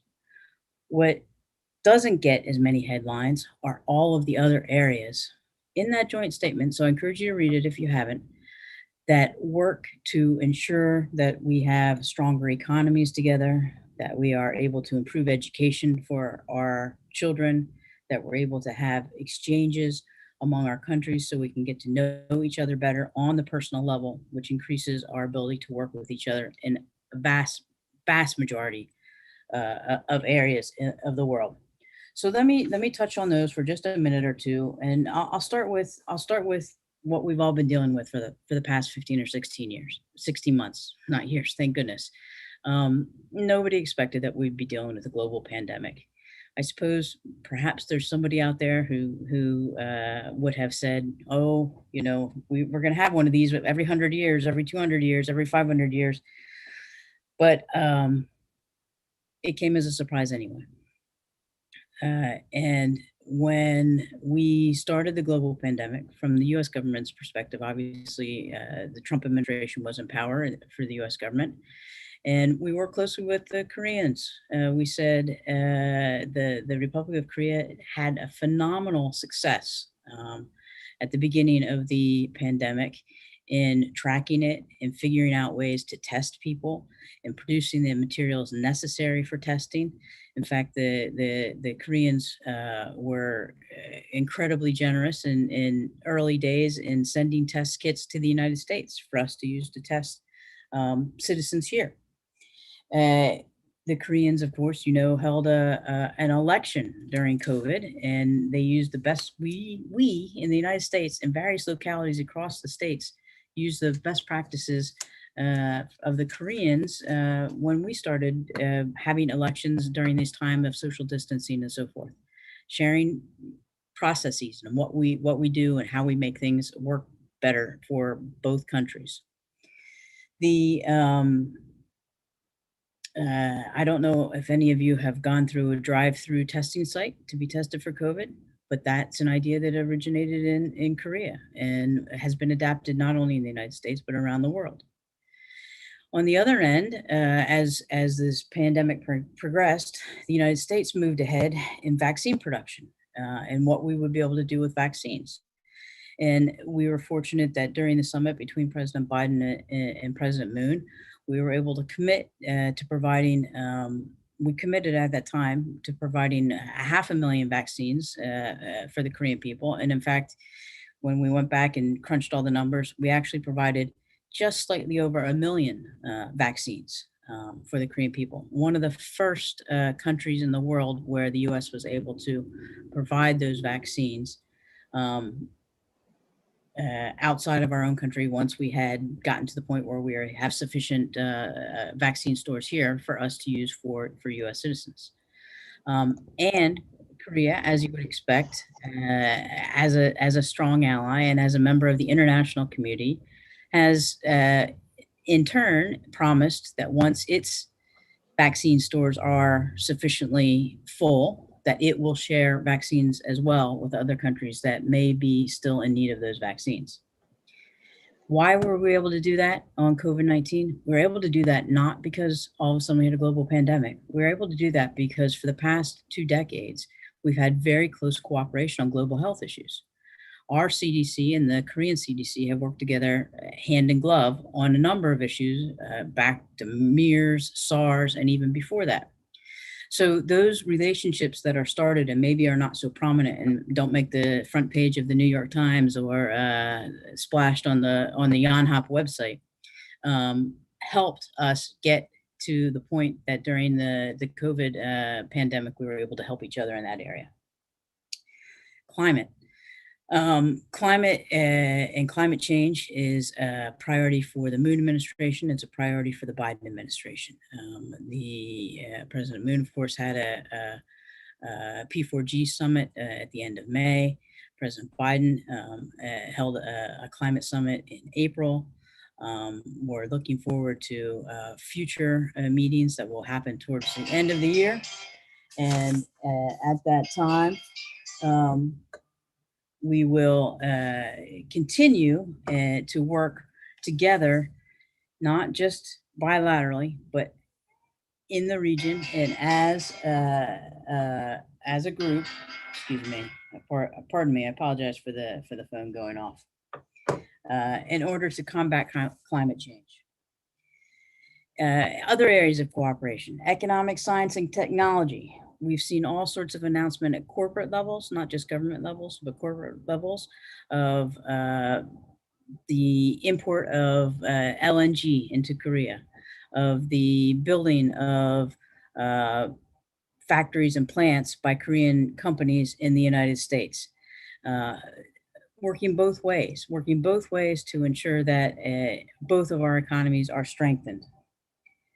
I think that in addition, we are working regionally with Korea, as well as Japan, despite the tensions between Korea and Japan. We all work together when we're talking about North Korea. North Korea is tough. North Korea is tough because it doesn't share some of those values that I talked about at the beginning. There is not freedom of speech. There is not freedom of religion. There is not freedom of assembly. There is not a democracy. There is not openness, and there is not transparency. That makes a government-to-government contact very, very difficult. And when the government of North Korea limits movement, limits travel, limits interaction of its people as a policy, it also makes the ability to have connections among our people that much more difficult. So the young policeman who helped the American citizen in a mental health crisis on the streets of Seoul, that's not going to happen in Pyongyang. There's not going to be somebody there to help the foreigner or know what to do if there's a situation like that. That type of mentality doesn't exist in North Korea in a way that we're able to work with the North Koreans the way that we work with just about every other country in the world. So what do we do about that? How do we attack that? How do we get the North Koreans to talk so that we can improve the situation? And I think a lot of times you'll see criticism. You'll see criticism of the United States. You'll see criticism of the Republic of Korea. You'll see criticism that we're not doing enough. We're not providing humanitarian aid. We're not reaching out to the North Koreans frequently enough. I would counter with the fact that it's been documented that we have done all those things. The North Koreans have chosen, at least at this point in time, not to engage fully with either South Korea or the United States. At the beginning of the Biden administration, we had a North Korean policy review. So we took the experts in our government, but also outside our government, folks that have worked on North Korea issues for 20, 30, sometimes 40 years. Those that have been present at the six-party talks, those that have been present at other sets of negotiations over the years with the various, with Kim Jong-un, with his father, with his grandfather. And we sat down and said, what can we do? How can we plan? What can we try to do to have interactions?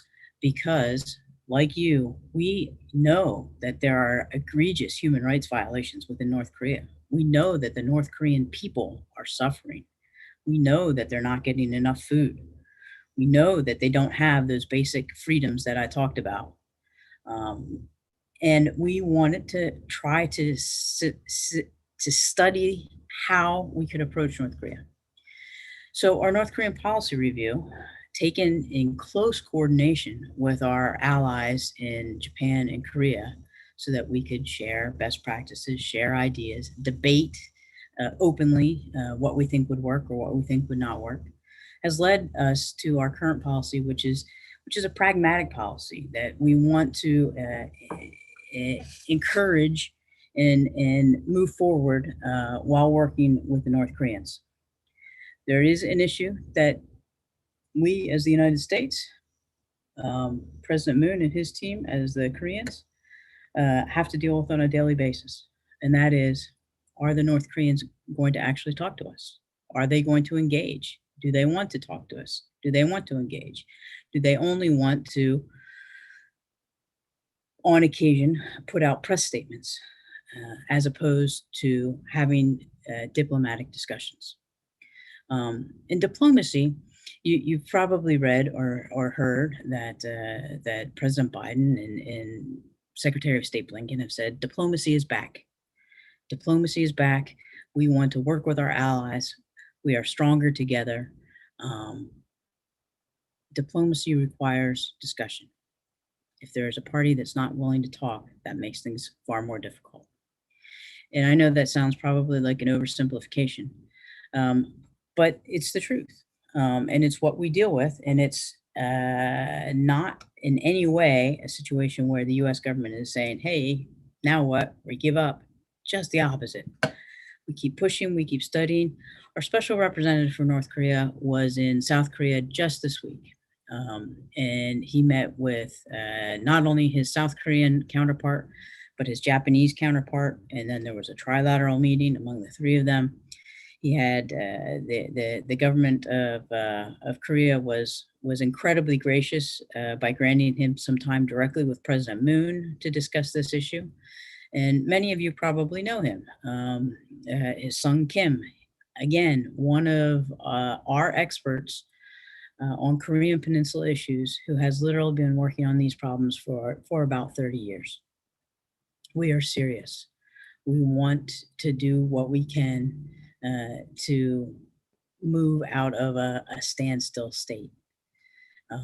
The North Koreans right now have made it quite clear that COVID is their overriding concern. Their borders remain closed. Their borders remain tight. There's not a lot of movement there, and it is to the detriment of their own people.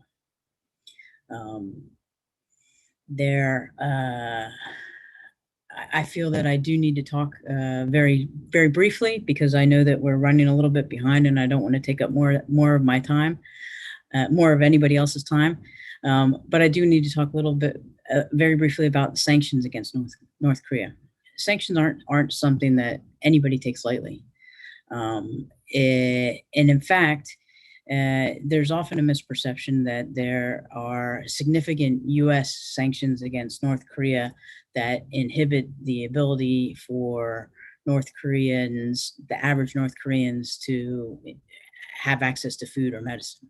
First of all, the sanctions don't implicate any humanitarian transfers.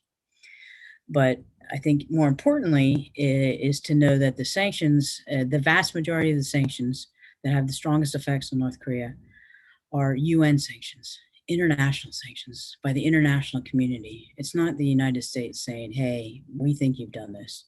It's the international community, including China and Russia, who you wouldn't necessarily always think are going to sign on to sanctions with the United States, and then enforce those sanctions along with literally hundreds of countries in the world. So I think it's important that we keep in mind that those sanctions are in place because of the acts of North Korea, because it has moved so far out of the international order. Does that mean that the North Korean people are not worthy of our prayers, or worthy of our time, or worthy of our thoughts? Absolutely not. We want the North Korean people to have those opportunities as the South Korean people did, to have their freedoms, to have the ability to be a part of the world. The elites and the government of North Korea have prevented that to this point in time. That's a tough position to be in, but that's where we are. So my guess is that is not exactly the talk that you wanted to hear from me or expected to hear from me, but I think it's one that we don't have frequently enough. I think that we need to remember that our connections in our alliance starts on the person-to-person level, that it starts with the Korean student who studies at Penn State University, that it starts with the U.S. Youngster who's 22 years old and goes overseas for the first time to teach English in a Korean school. I think it starts with the dedicated young police officer who helps the American tourist who's in trouble. I think it starts with the kid in the middle of Nebraska who has never traveled overseas, but whose favorite band is BTS. All of those things come together, but I think what really binds us together in our alliance are our shared values, our love of democracy, our love of openness, transparency, freedom, freedom of speech, freedom of religion, freedom of assembly, freedom to grow and be who we need to be. Thank you very much for your time. I applaud your efforts, and I appreciate the opportunity to speak a little bit with you tonight about the U.S. Korea relationship and about U.S. DPRK relationship. Thank you very much. Thank you, Angela. I wanted to say we're very grateful to hear your personal story and your thoughts about the importance of relationship, along with the insights shared on the global realities facing the peace process in Korea.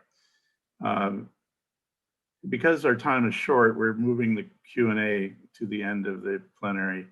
But I would ask those as we turn to our next speaker to put questions in the chat. And then we can share that with you after this next statement from Dr. Yi-Ki Ho from Hanshin University with his statement. Thank you very much. And I'm very much impressed by the speech of Angela this morning. First of all, I very appreciate your emphasis on individual connections are very important. So that also reminds me that individuals can make some their own diplomacy or some exchanges, and that can help peace diplomacy. So that was very bright news for me. And the second thing is about, you mentioned many areas like climate change and global health issues and etc. So, well, I think this means that you also highly emphasis on values rather than interest. And over here, we needed to talk what kinds of values that we have to pursue together. So these two issues seems to be very wonderful for me.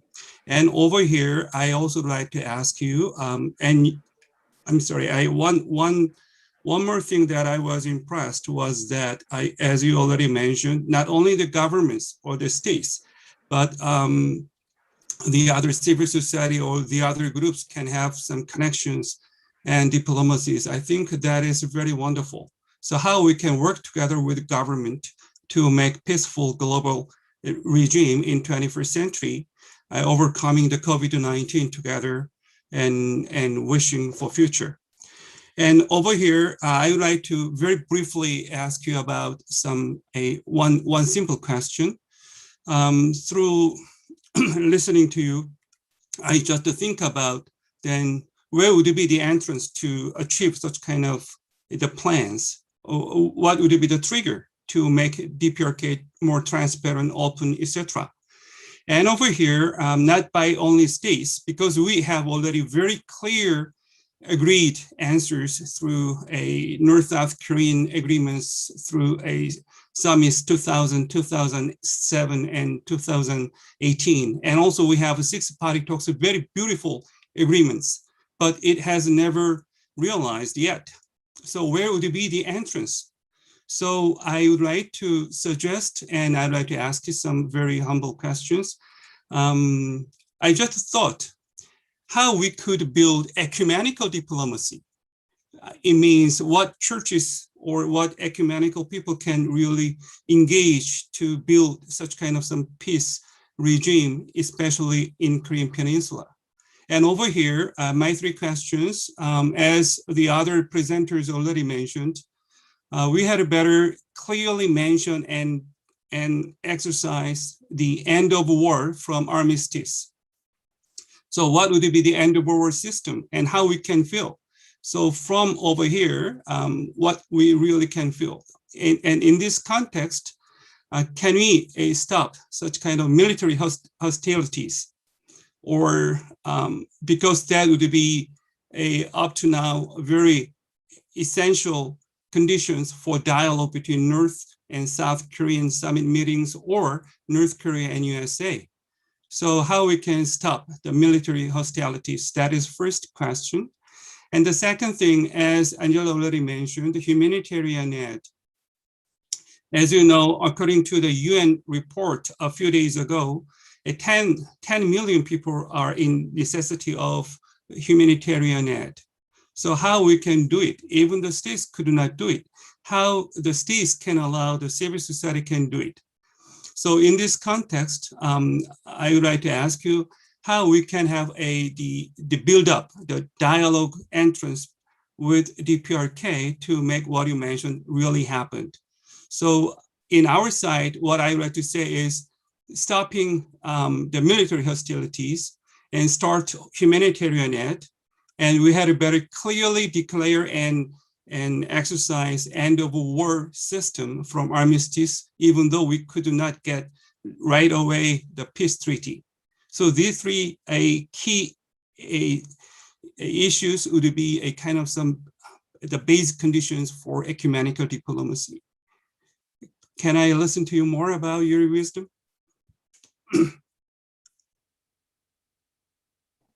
Well, I think they're all good questions. None of them have particularly easy answers. I do think that one of the areas that when you're looking to how do you get to the point that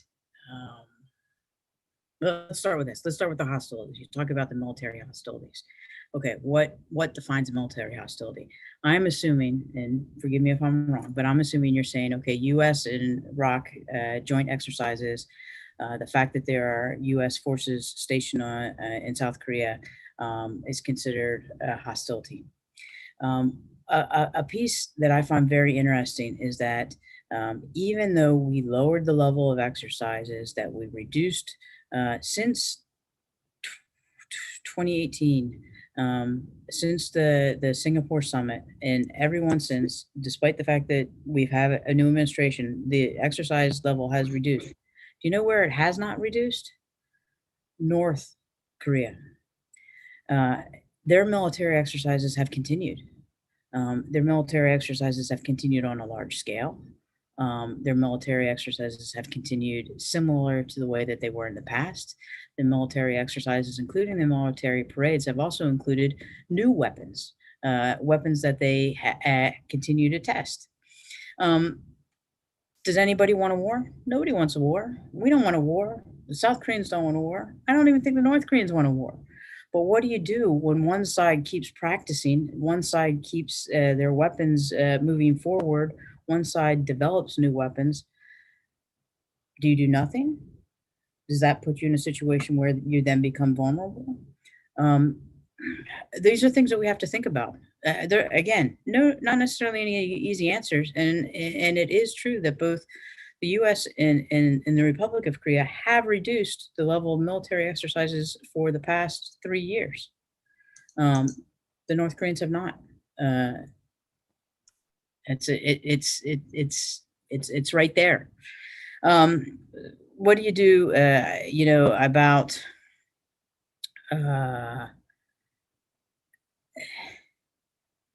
I think one of the questions that's out there and that's asked a number of times, and I think you asked it in a certain way, is what should we give to the North Koreans in order to come sit down and talk to us? why should we have to give anything to the North Koreans to come sit down and talk to us? Why?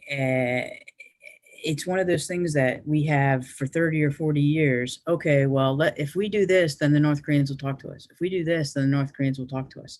We want to talk to the North Koreans. We've made it very, very clear. We are open. Well, our Sung Kim said 2 days ago, we're ready to meet anywhere, anytime. We are ready to meet anywhere, anytime. But in order to meet with you, it doesn't mean that we have to give you something in order to come. Sit down, talk to us. Let's have a discussion. Let's figure out steps forward that'll work for both of our countries. And I'm sure that there are people that disagree with that. I know that there are people that disagree with that. But I also think that we have to be careful because we have a different system than the North Koreans. We have a democracy where our administrations change, where we have elections that put new people in charge so they can either try new things, they can work in a different direction. The North Koreans have dynastic leadership that has said, okay, well, we'll just wait till the next administration's in, and then we'll see what we can get from them before we sit down and do nothing. And now we'll see what we can get from this administration before we sit down and do nothing. Now we'll see what we can get from this administration before we sit down and do nothing. The other thing about North Korea is, you know, there's a food insecurity issue. There's no doubt about it. And I think that there's also, as you know, a problem with some basic needs for their people: clean water, good sanitation, medicine, and healthcare. Let me ask you, let me throw it back to you. If you have your choice to put your money into a situation that will provide good healthcare for your people, or the production of new nuclear weapons, which way do you go?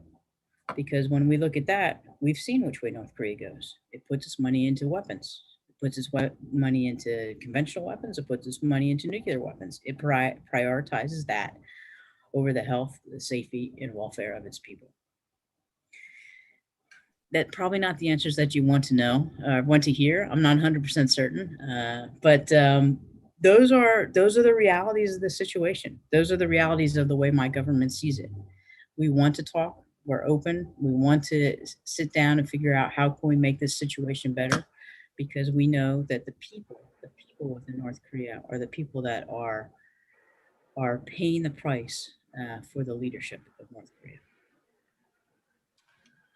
Thank you. That's very helpful.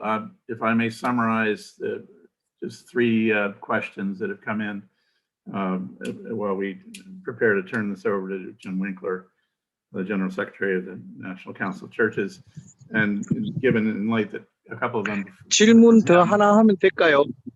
What I would like to just point out is, given the importance of personal relationships, would your position be that you might suggest ending the U.S. travel ban?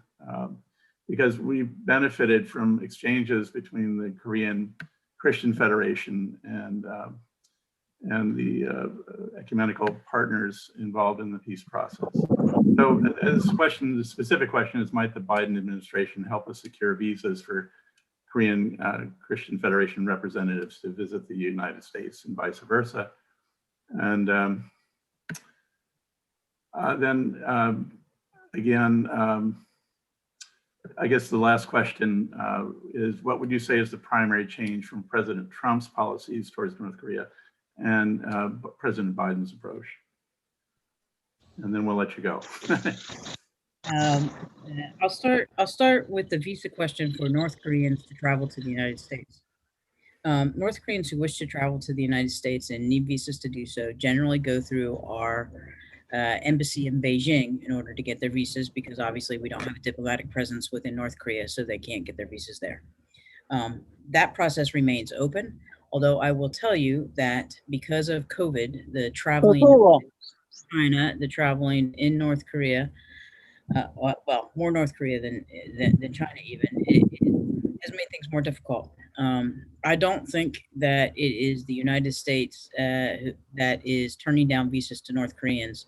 It is North Korea that is not allowing its citizens to go to Beijing to apply for visas and then travel onward to the United States. Now, the opposite question you had was, what about we call it the global travel restriction for US citizens to travel to North Korea? And we have the ability for anybody to apply for an exemption and receive a special validation passport to travel to North Korea. We want to know why, and we want to know what they want to do there.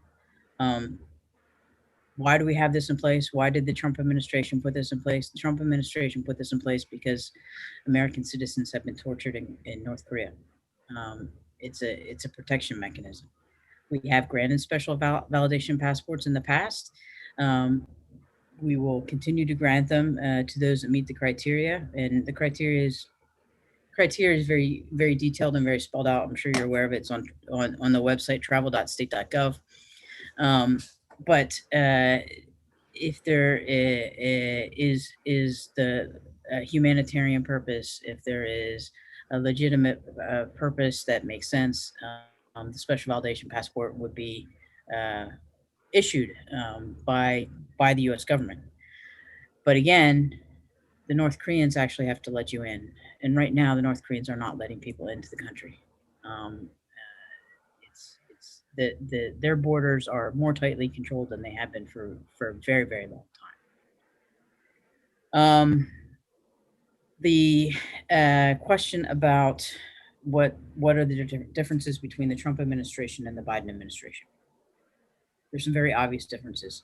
President Trump went at this problem in a way that no other U.S. president has in the past. He decided he wanted to start at the top and have a leader-to-leader summit and see if that would change the dynamic. And I think bipartisan support for that type of activity. Let's try something new. We've tried multiple things with the North Koreans to try to get them engaged. Well, let's try this. And he made the effort at the Singapore summit. He made the effort at the Hanoi summit. But remember, President Trump, he's a negotiator. He's a businessman. That's what he did. That's what he does. And when he got to Hanoi, the determination was made that it was not a good deal for the United States or the world. So he walked away from that. But he gave it a try. He gave it a legit try at a senior level to see if, okay, maybe this is something that we can do to move this, make some progress, to move forward. The Biden administration is, as I mentioned, started within a week of the inauguration of President Biden, a North Korean policy review to look in a detailed way about our policy over the past 40 years, 50 years with North Korea, and in order to make recommendations to President Biden as to how we should go forward. President Biden decided to name a special representative to North Korea, Sung Kim, who has a lot of experience, probably one of our diplomats who has actually spent more time negotiating with North Koreans than maybe anybody else, from the US government at least. He adopted a pragmatic approach. We're not looking for a grand bargain. He maintained and adopted the decision that our ultimate goal is the denuclearization of the Korean Peninsula. And he noted the importance of human rights in his decision that he said that we will name a special envoy for human rights to North Korea. We haven't named that person yet, but that's an ongoing process, and that is part of what will come out of this North Korea policy. So I think that those are some of the major differences. Again, you need multiple players in order to have diplomacy. So the North Koreans actually have to come to the table. I hope that answered your questions, and I also hope that my forthrightness is kept in this group. I understand that this is not to be broadcast to the media and so forth, so I appreciate all of you. Thank you very much. There we go. I just wanted to thank you. It's good to see a fellow returned West African Peace Corps volunteer committed to Korea. God bless you. 일단 Thank 스탑을 you. 했으면 좋겠습니다. 제가 특별 프리젠테이션 세션 해주신 안젤라 코린 선생님과 브루스 신부님 그리고 이기호 박사님 감사를 드립니다. 이제 그 배현주 교수님의 사회로 진행될 주제강연 2번 들어가기 전에 저희가 한미 양국교회에서 오신 대표님들 소개는 생략을 하겠습니다. 이때 핸드북 뒤에 보시면 쭉 성함과 직책이 나와 있는데요. 특별히 미국 아닌 다른 곳에서 접속을 하신 에큐메니컬 파트너 5분이 계신데 이분들은 꼭 소개를 하고 넘어가야겠습니다. 우리 박 목사님 지금 통역이 되는 거죠? 그 캐나다 NCC의 피터 노트붐 목사님 들어오셨고요. 총무님이십니다. 그 다음에 캐나다 연합교회의 패티 탈봇 선생님 들어오셨고요. 네, 저기 손 들고 계신 분 패티 탈봇 선생님이고요. 제네바 WCC에서 피터 프루 국장께서 들어오셨습니다.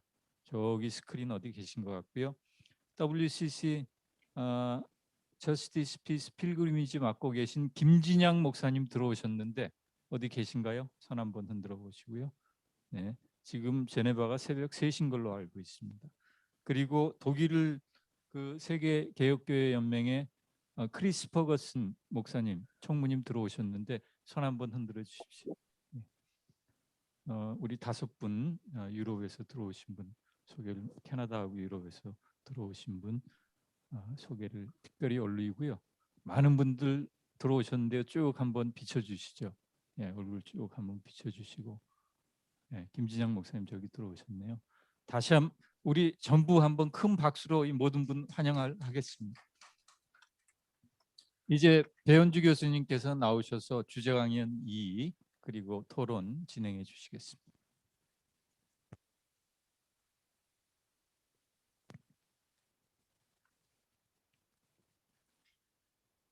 예, 감사합니다. 이 쉬는 시간 없이 스파르타로 지금 계속 진행이 되겠습니다.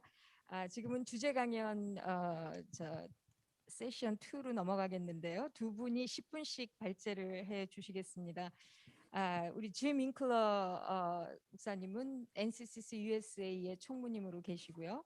이 두 번째 폴 채 목사님은 그 Christian Church Disciples of Christ in the US and Canada 이 Christian Unity Interfaith Ministry의 의장으로 계십니다. So we are going to have this the keynote speech session number 2. So Thank we have you. two speakers, Mr. It is wonderful to be with you tonight or this morning in Korea.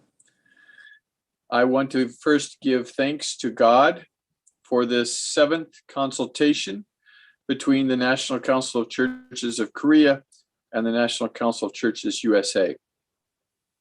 We hold these consultations not only because of our shared faith in Jesus Christ, not only because of our mutual love and affection for one another, but also because of our commitment to reclaim hope towards reconciliation and unity. These consultations have covered a wide variety of themes, including the civil rights struggle in the United States and the struggle for democratization in Korea. Always, they have included prayer and worship, laughter and friendship, and careful analysis and strategy. This time, circumstances require us to meet virtually with the expectation we will be together again in the same location the next time. I have confessed in the past that too many of us in the United States have forgotten the history of the war and its consequences, that we have been consumed by other matters and our own self-centeredness. This neglect has enabled our political and military interests, those who have power in our country, to do terrible things in our name. I say this because I believe most Americans would welcome peace and reunification for the Korean people.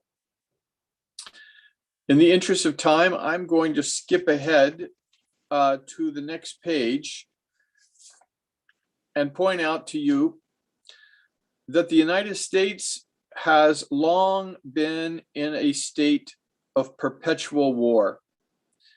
Just before he left office on January 17th, 1961, President Dwight Eisenhower, a retired five-star general, told the nation in the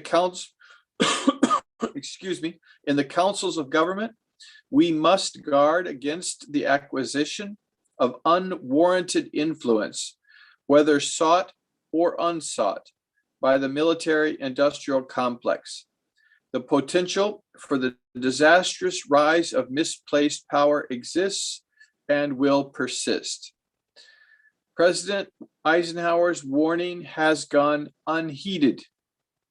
More than $30 trillion has been spent on wars since the end of World War II. At least $4 trillion was spent on the failed wars in Afghanistan and Iraq over the past 20 years, which resulted in the deaths of hundreds of thousands of civilians in those nations. The United States spends more than $700 billion a year on war and secretly spends tens of billions more on a vast network of spies and surveillance.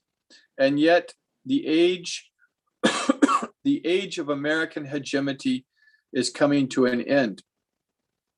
For many years, the National Council of Churches has supported the reorientation of U.S. foreign and military policy from war making to peacemaking. U.S. militarism has resulted in severe damage to our democracy and constitutional rights as the presidency has become Pentagonized. Constant war making has been justified by propaganda and lies and the glorification of the military legions, and the bloated war budget has starved the nation of money desperately needed for health, education, the environment, and the common good. The National Council of Churches Governing Board last month adopted an important policy statement on Christian nationalism, which points out that from the foundation of the United States, Christian nationalism has employed images that advocate an idealized view of the nation's identity and mission, while deliberately ignoring those persons who have been excluded, exploited, and persecuted, such as Native Americans, enslaved African Americans and their descendants, and a cascading procession of others, including Irish, Chinese, Italians, Jews, and Muslims, and I would add Koreans as well. Coupled with our determination to eradicate racism, this prophetic statement reveals the commitment of the National Council of Churches, USA, to face up to hard truths and to work to change the course of the United States to one of justice and peace. In his address, my colleague, Reverend Dr. Hongjung Lee, has provided us with a careful analysis of the current situation and a comprehensive and eloquent recitation of the long paths of misdeeds, miscalculations, and malfeasance that has resulted in the deaths of millions of people, decades of misery, and long periods of division. Reverend Dr. Lee's address should be required reading for all who wish to know the truth of what has happened and what is happening today. The sad truth is that even the most progressive US governments have refused to break from the Cold War mentality and the military-industrial complex. President Biden has reinstituted ROK US joint military exercises and engages in negative language toward the DPRK. To date, President Biden has continued President Trump's reactionary policies toward Cuba. He has not made sufficient progress on correcting relations with Iran, and he continues to stand with Israel against the legitimate aspirations of the Palestinian people. Is President Biden an improvement over President Trump? I believe he is, but we will have to continue to apply pressure on him to see any significant progress. President Biden is himself a product of the Cold War system. He has repeatedly voted for aggressive wars while in the US Senate, and he has not been an apostle of peace. If the United States is to make the decision to end its addiction to the military-industrial complex and destructive myths of exceptionalism, it will require a process so as to cope with withdrawal symptoms, so as to avoid relapse and replacement addictions, and to embrace better habits. It is the role of the Church of Jesus Christ to insist on a course correction, on repentance for what has taken place, and a pledge to move in a new direction. We can utilize our two councils as agents of peace and reconciliation and unity. This is the moment to which God has called us. Thank you.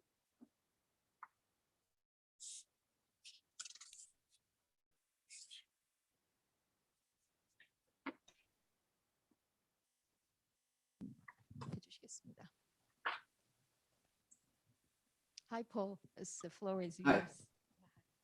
Good morning, good evening. This is my first Zoom call today, but I was really eager to be with you since I have a special heart for my native country, Korea. And I thank you, Jim, for your wonderful keynote speech this evening. And as a Korean-born American in the modern day and a church executive of a denomination that calls upon its members to be just peacemaking church, I have felt obliged to do something about the situation in the Korean Peninsula. And I have been pleasantly surprised to learn that it is not only Koreans or Korean Americans who feel the same way. Many Christians in the United States would agree that the US government should ensure peace in the northeastern region, and particularly in the Korean Peninsula. What is encouraging to me is that it is more than just progressive wings of Christian Americans who believe so. A recent poll conducted by the Korean Economic Institute of America, a Washington-based think tank, and republished in the Korean Herald on May 25th, 2011, shows that the most Americans, no matter their political affiliation, believe that it is crucial to have a deal with North Korea on dismantling the North's nuclear weapons. At the same time, interestingly, the same poll indicates that 57% of the respondents regard North Korea as an adversary. What other countries are identified as adversaries in the survey? They were Russia, 52%, China, 48%, and Iran, 48%. To my surprise, on the list, I could not find Vietnam, with which the United States had a horrendous military conflict in recent history. Why do half of the Americans believe North Korea is a direct security threat to the United States, even though there have not been explicit military conflicts between the two nations since the Korean War? I think it is not because Americans are concerned with the well-being of South Koreans, which have a close ties with the United States. It is because many Americans think that North Korea has a nuclear warheads that could reach not only the US territories close to the peninsula, but also portions of the US mainland. So it is fair to say that more than half of Americans believe that North Koreans have dangerous missiles and intend to use them against the United States. I have found it very interesting that many who regard North Korea as one of the biggest threats to the United States have never tried to see any reason behind such a claim by the US government and other hardliners. Then what does a deal with North Korea imply among those Americans who believe North Korea is a security threat? Most Americans do not see in this geopolitical landscape the palpable asymmetry in the relationships between the United States and North Korea, and even between the United States and its allies in the region, including South Korea. It is very unfortunate that I see the similarity in the conflicts with North Korea as a nation and in a racial conflicts within the United States. Many white Americans do not see inequality and inequity among different racial and ethnic groups in the United States. This is because racial inequality does not affect them. So they merely dismiss injustice toward the minor ethnic groups that is systematically done by the visible and invisible white agenda. Further, they deny the very fact that there is a white agenda that permanently controls the mainstream of society. Likewise, most Americans do not see that there has been a US agenda toward North Korea that perpetuates asymmetry in the relationship with North Korea and its allies in the region.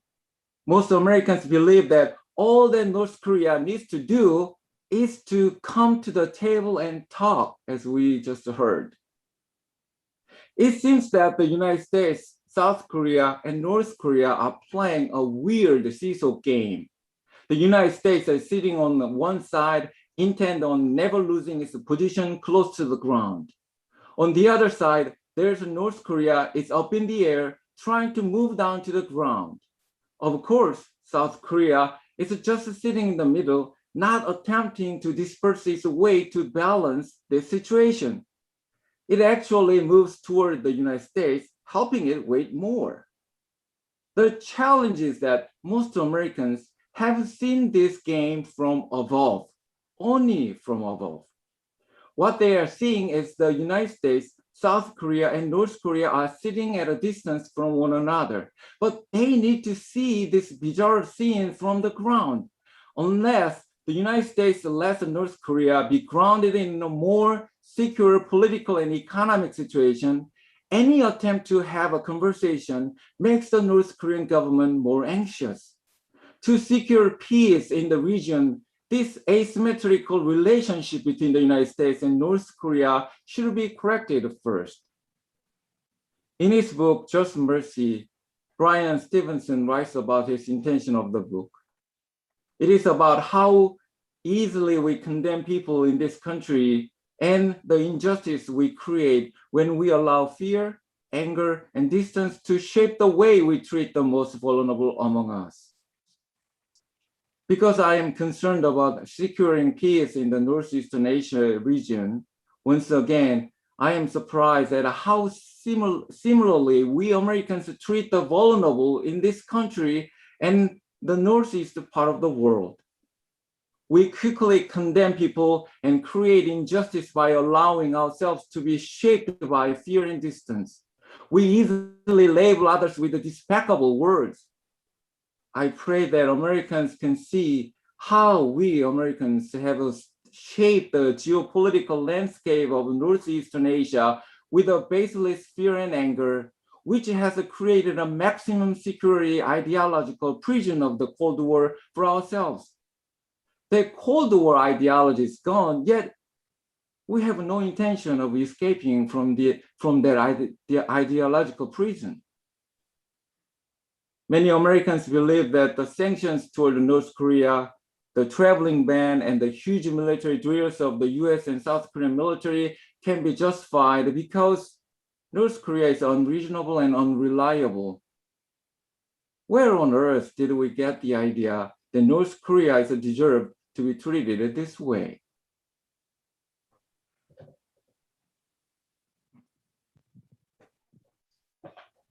Thank you very much. I'd like to express my profound appreciation to our two speakers for excellent presentations. Thank you very much, Jim and Paul. 짐 윙클러 목사님이 지금 미국 사회의 이 집단적 마음의 중독, 마음의 습관 이런 것을 냉철하게 분석을 해주시고요. 이 인종차별, 미국 예외주의, 기독교 민족주의 이런 위험성들에 대한 지적을 해주시고, 이 폴 목사님이 이 인종차별, 국내 인종차별과 이런 동북아 북한과의 관계에 드러나는 이 유사성, 이 비대칭적 미국인들의 마음의 습관에 국내와 이 해외에서의 이 유사성을 지적하신 거에 굉장히 중요한 이슈라 두 분이 이렇게 냉철하게 분석을 해주시면서 예언자적인 열정과 평화에 대한 비전으로 우리에게 감동을 주셔서 너무나 감사드립니다. 그러면 이제 그 다음 세션으로 넘어가겠는데요. 이제 질의응답과 전체 회의 시간인데 우선 지정 토론자 6분이 초대되어 있습니다. 그래서 제일 먼저 그 WCC의 그 Director of CCIA, 그 국제문제위원회 국장이신데 피터 프로브 선생님이 지금 새벽 3시인데요. 이렇게 큰 커미트먼트를 하시면서 나와 계십니다. Okay, Peter, are you awake there? Thank you for coming, and now it's your turn. Peter Proof. Yeah. His video. I'm sorry. Okay.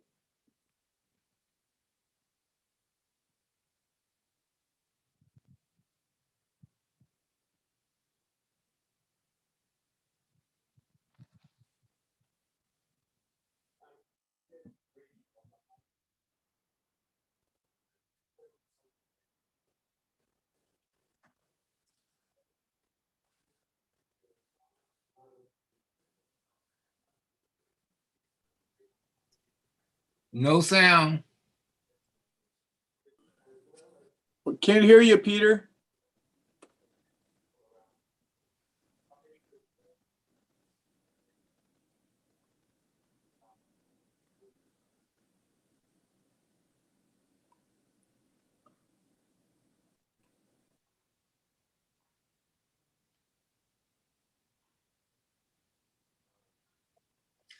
I'm pleased to be able to greet you on behalf of the World Council of Churches at this 7th Consultation of Korean and US Churches.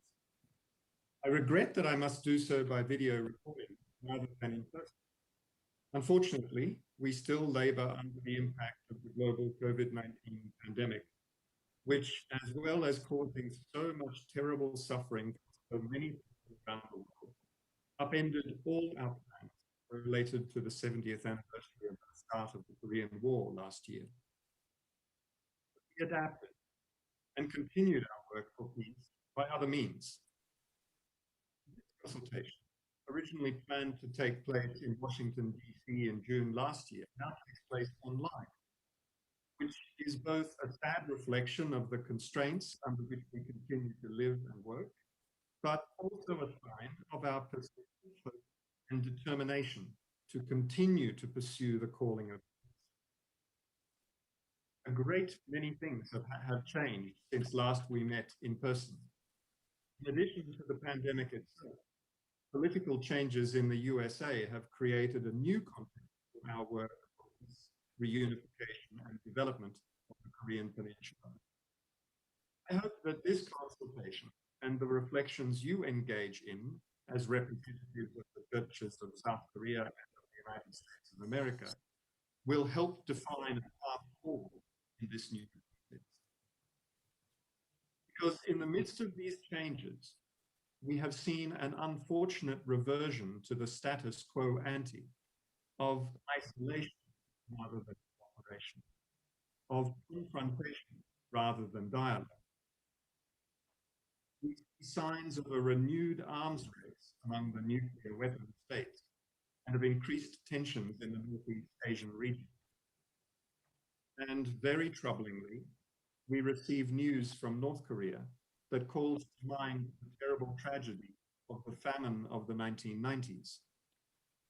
But we pray that no tragedy on such a scale will occur again, and that compassion and solidarity will find meaningful and effective ways to express themselves. I look forward to hearing the outcomes of your discussions. May they serve to strengthen the cooperation between the churches and peoples of Korea and America. May your agenda of peace, reconciliation, and unity become the agenda of the whole world. And may it be felt most especially in the lives of the still divided people of the Korean Peninsula. I wish you very well for your meeting, and I greatly anticipate the next occasion when, God willing, we may all meet again in person to continue this vital work.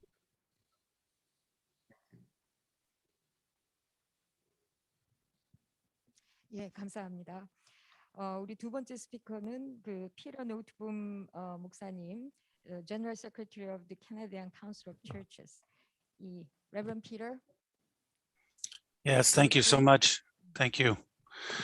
So pleased to have an opportunity to join you and really to listen and learn. I understand that the Canadian Council of Churches has participated from time to time in these consultations. I know that in recent years we haven't been at these consultations, but I'm very happy for Jim's invitation to join and pay attention and learn about how this relationship works together for peace. That's part of our identity too, is part of the One Ecumenical Movement. We say that at the Canadian Council of Churches, we respond to Christ's call for unity and peace. We seek Christ's truth with an affection for diversity, and we act in love through prayer, dialogue, and witness to the gospel. That first line mentions peace. That's really built into our DNA as an ecumenical body. And one way that shows up for us is in our Peace Research Institute, Project Plowshares, who has been working now for 45 years on nuclear disarmament and other items related to disarmament, but especially that nuclear ban treaty that has come up here a couple of times. That's an important part of their work, so important part of our work.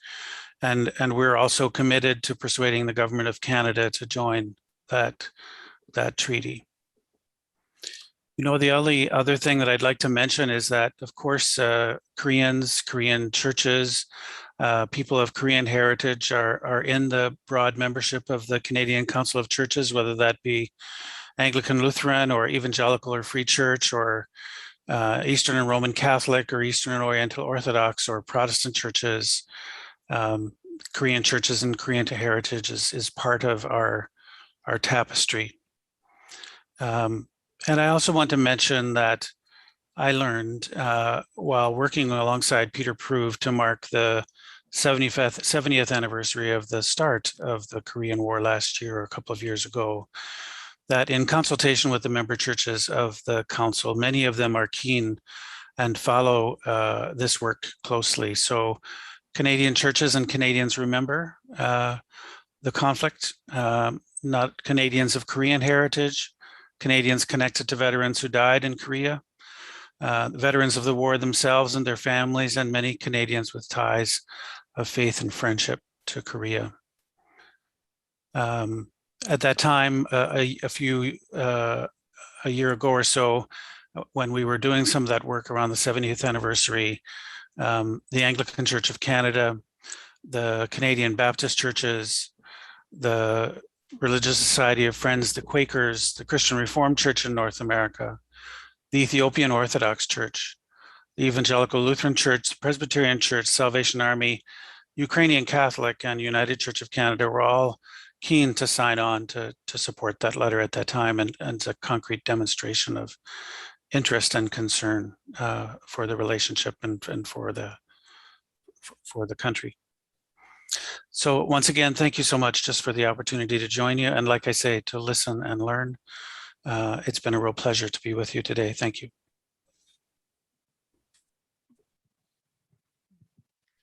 Thank you very much. 이 강력한 연대의 메시지를 전해주신 피터 노트볼 목사님께 감사드립니다. 이 세 번째 스피커는 우리 그 레비 바우티사 목사님이신데요. 미국 연합교회의 그 유엔과 국제문제 부서의 부총무로 계십니다.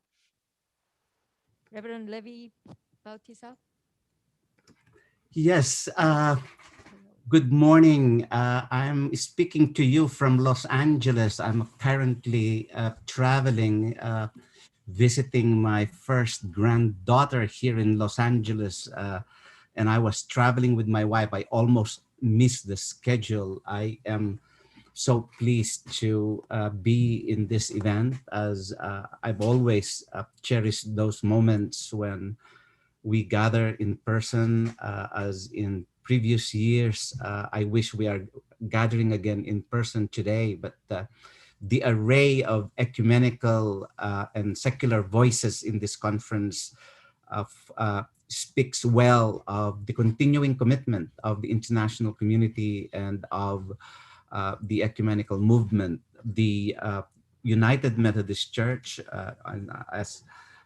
and more specifically, the General Board of Church and Society has been privileged to accompany the peace-building work for the Korean Peninsula.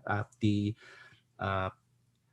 presentation by Jim, the NCC chair and president and general secretary, who I want to claim here a United Methodist, has spoken well of the commitment of U.S. Christians in that, I may say, the United Methodist Church itself, because the position of the United Methodist Church with respect to peace, justice, and reunification in the Korea is one that is equally denominational as well as ecumenical. So the Peter Prove's presentation speaks very well of United Methodist understanding of why we need to commit faithfully to peace and reconciliation in the Korean Peninsula, a recognition that the tragedy of division and the urgency of peace belongs to the Christian task, to the religious task to bring about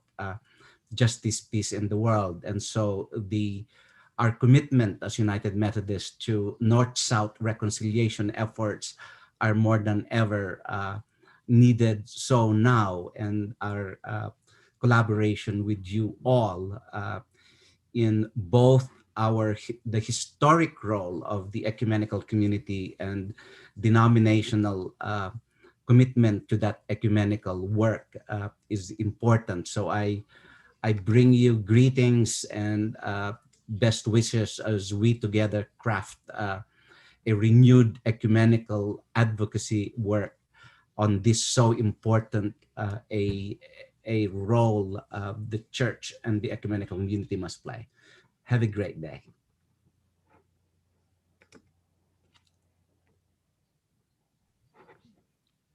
예, 감사합니다. 할아버지 되신 거 정말 축하드리고요. 그리고 우리 UMC의 변함없는 동행과 연대에 진심으로 감사드립니다. 그다음에 네 번째 스피커는 우리 CCDC, Disciples of Christ and UCC의 동아시아 태평양 국장님이신 Dr. Derek Duncan 선생님께서 말씀해 주시겠습니다. Thank you very much for this opportunity to add my thoughts to those who've responded to the presentations in this consultation. First, I'd like to draw a through line that bridges Jim Winkler's and Paul Shea's papers, and that's the racism rampant in America's social fabric and perhaps endemic to the national character of the US. They both illustrate the caustic effects of racism on our national community.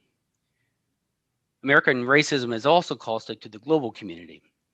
From the doctrine of discovery and Monroe Doctrine that rationalized the taking of native lands, to diplomatic agreements like the Taft-Katsura Memo that essentially exchanged Japanese imperial control of Korea for US control over the Philippines, racism has undergirded the foreign policy of the American empire from the beginning.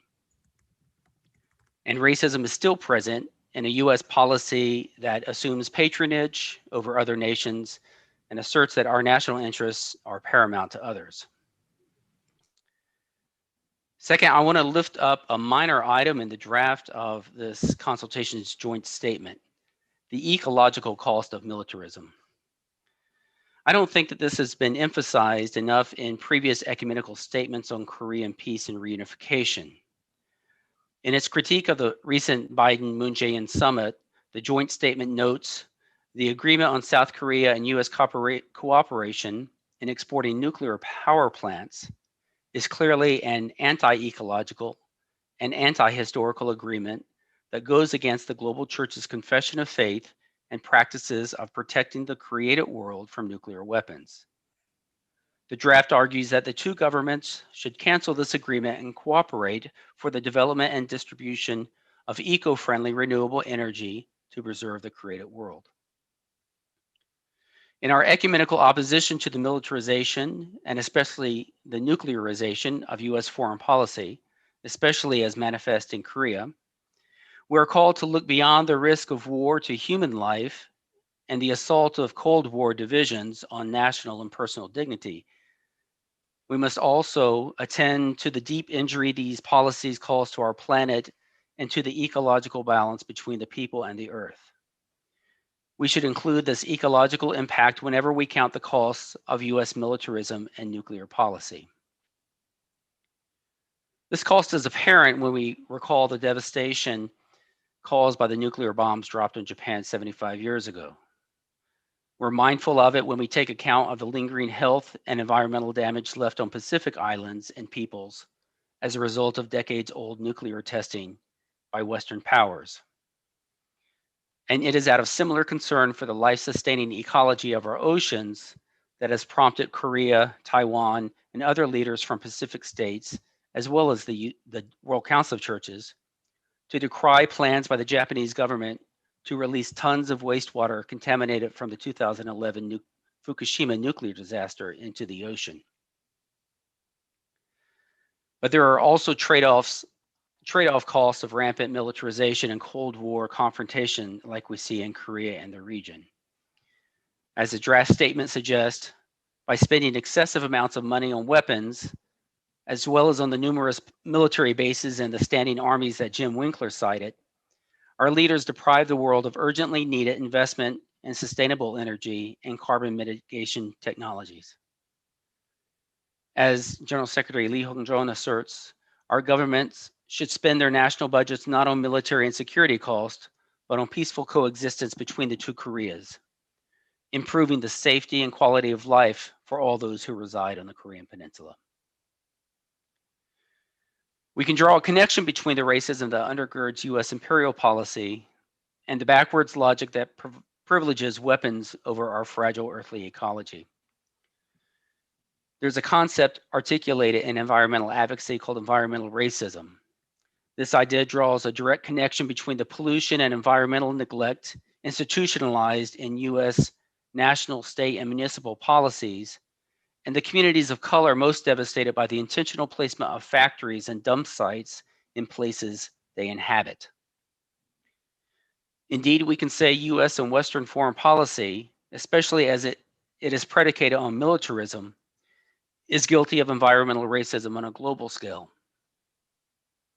It's no accident that we in the US have shown too little concern toward those who have suffered from and who are most at risk from the threat of nuclear contamination and from the ecological disasters looming from climate change. US foreign policy still exercises a callous disregard for those who are not like us in whatever ways our nationalists imagine, for those that we don't attempt to understand, and for those we dehumanize in order to do violence to. This is indeed one answer to the concluding question Paul Shea posed in his reflection. Where on earth did we get the idea that North Korea deserves to be treated this way? Indeed, and to adapt the seesaw metaphor that Paul imaginatively offered, we've hardly regarded at all the very earth that supports both sides as they try to leverage each other on the teetering structure of Cold War animosity and militarism. Thank you. 네, 감사합니다. 특별히 세 분 그 키노트 스피커들 발제에 들어있는 아주 중요한 우리 앞으로 나아가야 될 가치들을 다시 재점검해 주셔서 큰 도움이 되었습니다. 참 감사합니다. 그다음에 다섯 번째 스피커는 우리 핵없는 세상을 위한 한국 그리스도인 연대의 임준형 사무국장님께서 말씀을 전해 주시겠습니다. 예, 반갑습니다. 저는 기독교 환경운동연대에서 활동가로 일하고 있고 핵없는 세상을 위한 한국 그리스도인 연대 사무국장으로 일하고 있는 임준형입니다. 금번 제7차 한미교회협의회에서 발언할 기회를 주셔서 감사합니다. 지난 5월 진행된 한미 정상회담에서 한미가 원전 수출을 위해 협력한다라는 내용의 합의가 진행되었다는 사실을 언론을 통해서 접했습니다. 우리는 2014년 7월 WCC 중앙위원회에서 승인된 핵없는 세상을 향한 WCC 선언문을 기억합니다. 이번 사안에 대해서 이 선언문의 정신을 통해서 바라보기를 좀 요청드립니다. 이는 핵의 위험을 전 세계로 확산시키는 일이고 창조 세계 전체를 고통스럽게 할 수 있는 위험입니다. 심지어 유럽과 미국에서는 경제성 상실로 인해서 퇴출 기로에 있는 발전 방식이 핵발전이고요. 이는 한국에서도 마찬가지입니다. 핵발전은 위험에 비해서 얻을 수 있는 실익이 없을 뿐더러 발생하는 사용 후 해결료의 문제도 간과할 수 없습니다. 일부에서 기후위기의 대안이라고 주장하고 있는 소형 모듈 원자로 역시 크기만 작을 뿐 핵발전소와는 큰 차이가 없습니다. 심지어 임박한 기후위기를 해결할 만큼 상용화된 기술도 아닙니다. 게다가 핵발전은 기후위기의 다양한 위험에 오히려 취약합니다. 오히려 기후위기의 대응이 바른 방향인 재생에너지 확대, 그 방향으로 가야 될 텐데 그것을 가로막는 방해물이 될 가능성도 있습니다. 그렇기 때문에 이번 만남을 계기로 한미교회가 함께 핵발전 수출에 대한 반대 운동에 나서 주실 것을 제안드립니다. 이상입니다. 네, 감사합니다. 지금 핵없는 세상을 위한 한국 그리스도인 연대에서는 2016년이든가요 고리원전 폐쇄의 정부 결정을 이끌어내는데 아주 지극한 공헌을 하신 열심히 활동하신 그런 단체입니다. 이제 마지막 스피커는 우리 한국 IWCA 연합회 최수산나 부장 선생님이시겠습니다. 네, 안녕하세요. 한국 IWC 연합회에서 일하고 있는 최수산나입니다. 한반도 평화를 위한 한미교회 협의회를 열어주심에 진심으로 감사드립니다. 한국 IWC에는 에큐메니칼 정신, 여성들과의 협력, 그리고 청년들의 가치성에 중심을 두고 활동하고 있습니다. 이에 기반해서 한미교회 공동 활동에 대한 몇 가지 제안을 드리고자 합니다. 첫 번째는 국내외 기독 여성들의 연대와 협력의 중요성입니다. 올해는 남북 여성교류 30년이 되는 해입니다. 1991년에서 93년까지 4차례 진행되었던 이 모임의 성과는 남북 여성들이 가장 먼저 DMZ를 걸어서 통과하며 남북 교류를 시작했다는 것이고 이를 통해서 남과 북 그리고 아시아 여성들에 의한 일본군 위안부 공동행동이 시작되었다는 것입니다. 이 첫 만남에는 기독 여성들의 활동이 두드러졌습니다. 주창자인 이우정 교수, 교회여성연합회 모금활동, 일본 YWCA 협력이 있었습니다. 이렇게 국내 기독 여성들의 주체성 그리고 국제 여성들의 협력은 2015년 WCD 그리고 2020년 한반도 종전평화 캠페인 등으로 이어지면서 국제 여성평화 운동의 확장에 기여해 왔습니다. 2019년부터 진행되어 온 코리아 피스 나우 캠페인은 시민 공공 외교를 통해서 미 하원에서 한반도 평화 법안을 발의할 수 있도록 해왔고 이 과정에 캐나다 연합교회, 메노나이트 등 기독 여성들이 함께 하고 있습니다. 미국 교회 여성들의 적극적 연대와 참여가 더해진다면 한반도 평화협정 법안이 통과되는 성과를 가져올 수 있을 것이라고 생각합니다. 두 번째, 취약 상태에 놓인 북한 여성들을 위해 일시적이고 단발적인 지원이 아니라 지속 가능한 삶을 위한 중장기 교육이 수립되어야 합니다. 예를 들어서 여성 직업훈련센터 설립, 여성들의 물건을 구매하는 공정무역, 그리고 모금 활동이나 재정적 기반 마련 등을 생각해 볼 수 있을 것입니다. 인도주의와 SDG 측면에서 북한 여성들의 삶의 질을 개선하는 것에 지속적 관심을 갖고 젠더적 관점을 통합한 중장기 발전 수립을 통해 활동이 전개될 수 있기를 소망합니다. 세 번째는 청년 세대들의 관심과 참여에 대한 부분입니다. 젊은 여성들의 가장 큰 관심사는 폭력으로부터의 안전입니다. 이 안전은 안보와 긴밀하게 연결되어 있습니다. 한국에서 청년 세대의 젠더 갈등은 군대 가산점 제도라는 이슈에서 시작되었고 여혐, 남혐 문화로까지 번지고 있습니다. 즉 분단 체제가 청년 세대의 일상에도 깊은 영향을 주고 있다는 것입니다. 따라서 한미교회의 청년 평화 공동 프로그램을 통해 청년의 삶에 실제적 영향을 주는 구체적인 WPS 의제를 발굴하여 평화에 대한 이해와 공감을 끌어낼 수 있기를 바랍니다. 마지막으로 미국 교회가 청년 세대와 기독인들을 위한 평화 교육 교재, 영상이나 수칙자 등을 개발해서 평화 감수성과 더불어 한반도 종전 평화 캠페인 참여의 의미를 깨닫도록 도울 수 있기를 바랍니다. 한반도 평화 이슈는 한반도 내에만 국한되어 있지 않습니다. 미국 교회와 더불어 다각적, 다층적, 다면적 차원에서 다양한 축의 연대를 활용하여 한반도 평화 체제를 이루어갈 수 있기를 기대합니다. 감사합니다. 예, 감사합니다. 이 굉장히 풍성한 이런 그 발제들에 대해서 감사를 드리는데요. 시간 관계상 지금 질의응답하고 또 이 커멘트나 제안이나 이런 것들은 채팅 박스를 통해서 좀 나눠주시기를 부탁드리겠습니다.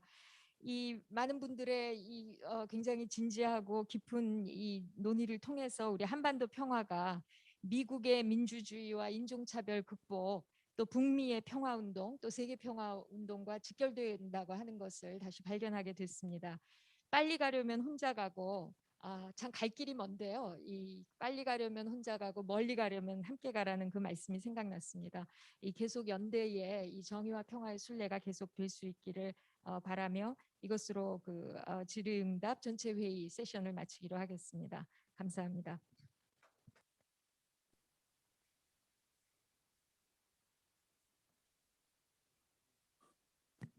배은주 박사님, 그리고 짐 윙클러 총무님, 폴체 목사님, 발언해 주신 6분들 모두 감사드립니다. 이제 마지막 그 협의회 결론을 내는 시간으로 공동선언서를 채택하는 시간을 갖도록 하겠습니다.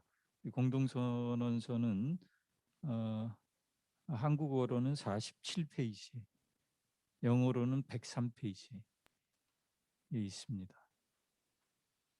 공동 선언문 초안은 저희가 한 2주 전에 완성을 해서 수차례 한국 대표, 미국 대표들이 의견을 수렴해서 이렇게 최종 문서로 나오게 되었습니다. 잠깐 그 큰 틀을 말씀드리면 이 공동성명서는 세 부분으로 되어 있는데 첫째 부분은 지난 반세기 동안의 한미교회 공동선교협력의 역사를 성찰을 했고요. 두 번째 부분은 현재 한반도 상황 그리고 향후의 과제들에 대해서 공동 인식한 부분입니다. 그리고 마지막으로 세 번째 부분은 공동 행동 계획안입니다. 큰 세 부분으로 이루어져 있고요. 우리가 이 성명서 선언서를 채택하기 전에 한 3분 정도 모시고 전체적으로 한번 리뷰를 해보고 특별히 그 공동 행동 계획에 대해서 세 교회의 입장을 듣는 시간을 갖도록 하겠습니다. 먼저 그 캐나다 연합교회 패티 탈벗 선생님께서 잠시 말씀해 주시겠습니다.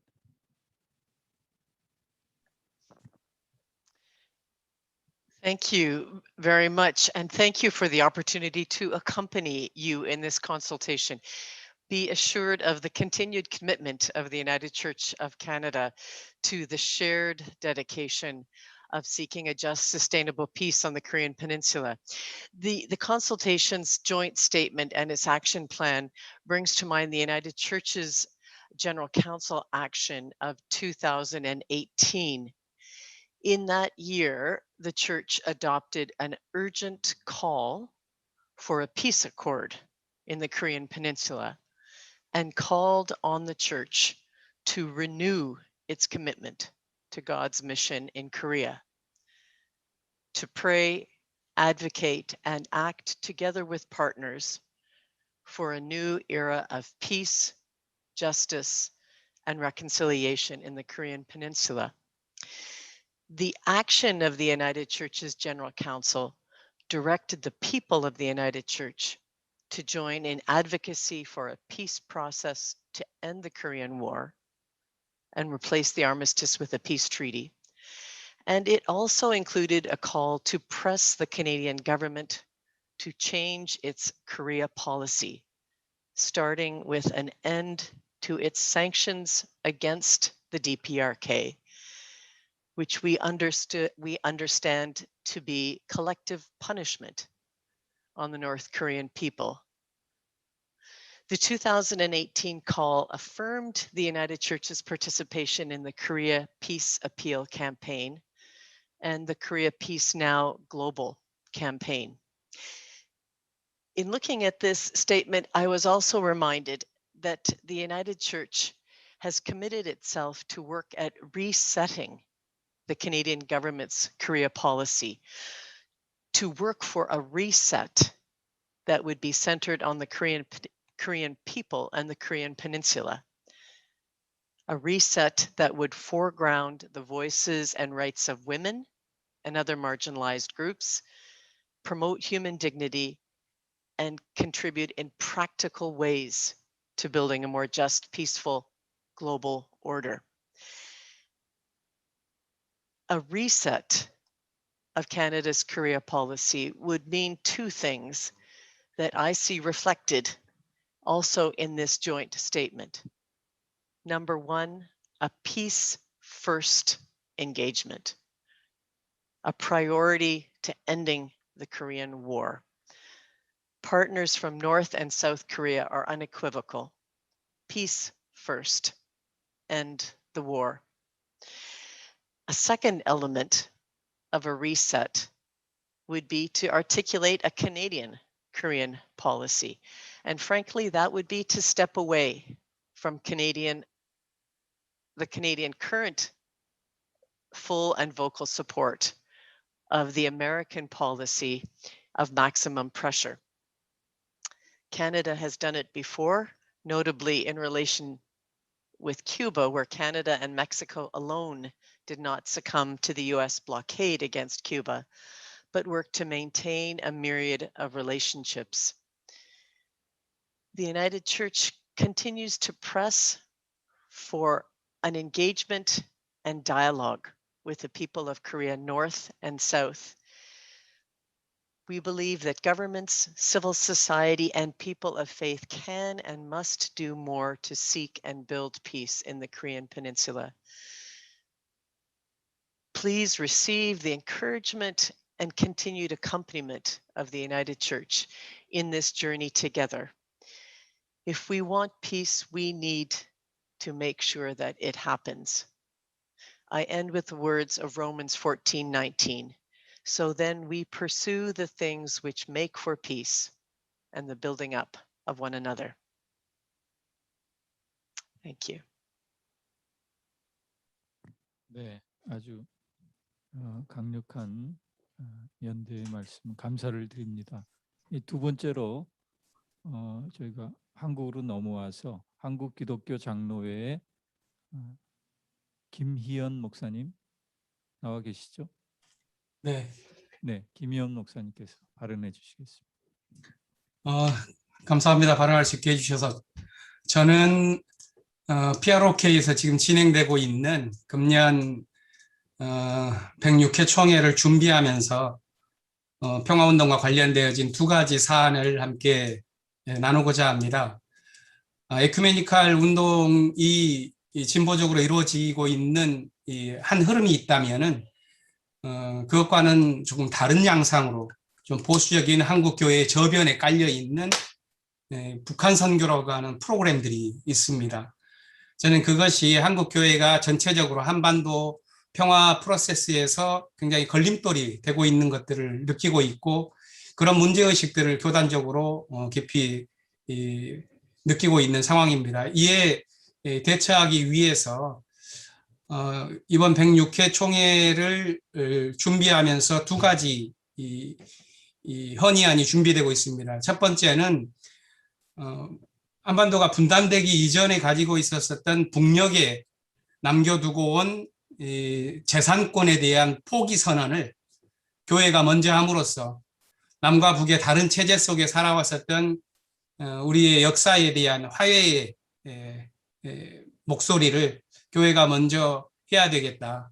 또한 이것은 한국 교회가 안고 있는 북한에 대한 공격적인 선교, 이것을 이제는 그만두고 더욱더 낮은 자리에서 우리가 한반도의 화해를 위하여 섬길 수 있는 출발점이라고 생각을 하면서 지난 104회 총회부터 2년 동안 이 초안을 준비해 왔고 앞으로 선언만이 아니라 그 이후에 실질적인 일들이 진행될 수 있기를 희망하면서 계속 사업을 준비하고 있는데요. 아무튼 이번 9월 총회에서는 북녘에 두고 온 재산권에 대해서는 포기하는 그 선언을 먼저 우리 교단에서 하고자 합니다. 두 번째로는 이 공동성명서의 첫 번째에 나와 있는 종전평화 캠페인과 관련되어진 문제인데요. 기장교회 내에서는 2023년 7.27까지 한반도 종전협정의 70주년이 되는 때까지 앞으로 2년간이 남았는데 그때까지 10만 평화지기 운동을 더 활발하게 진행하면서 우리 교단 내에서 10만 명 정도가 10만 명은 종전선언에 참여할 수 있도록 교회별로 캠페인을 하고 교회 안에서 이 선언문에 참가하는 사람들이 참가비를 낸다면 그것을 통해서 DMZ 인근에 평화의 교회를 설립하자는 그런 작년 총회의 결정을 실질적으로 진행할 수 있도록 하는 작업을 하고자 합니다. 이를 위해서 헌의안이 준비되고 있고요. 그래서 아마 이 헌의안이 통과됨과 동시에 총회장과 총무님 포함해서 기자회견을 하면서 한반도의 종전평화 운동에 교회가 앞장서고자 하는 그런 의지를 표현하는 그런 일들이 있을 것 같습니다. PROK 소식을 간단하게 한두 가지 더 말씀드린다면은 우리 PROK에서는 위원회만이 아니라 이 운동을 일상화하고 연속적으로 끌어갈 수 있도록 하는 이 교단 내 NGO 조직으로서의 평화공동체 운동본부가 있는데요. 이곳을 재조직화하는 그런 강화 사업들을 진행을 해왔습니다. 지난 3월 달에는 한미 연합 전쟁 연습을 반대하는 기자회견을 갖기도 했고 지금 한반도 남한에서는 4월 27일부터 7월 27일까지 남북 평화철도 잇기 대행진이 벌어지고 있는데요. 부산에서부터 임진각까지 계속 걸어가는 운동입니다. 현재 수도권에 거의 도착을 했는데요. 여기에도 함께 참여해 나아가면서 한반도의 실질적인 평화운동에 교회가 관심을 갖고 참여할 수 있도록 하는 그런 작업들을 함께 참여하고 있습니다. 이상입니다. 감사합니다. 네, 매우 구체적인 행동 계획들 감사를 드리고요. 이제 마지막으로 오늘 그 PCUSA 참석자들이 상당히 많이 나와 계신데요. PCUSA를 대표해서 이은주 목사님께서 발언해 주시겠습니다. 네, 안녕하세요. 이은주입니다. I'm going to speak in perhaps English, go back and forth in Korean and English. First, I would like to make just a few comments or give my feedback to the presentations that have been made. They could be made part of the vision statement or a list of action items. One has to do with the connection between militarism and racism. And I so very much appreciated that Paul made that to be the crux of his paper. I usually say ignorance is a white privilege.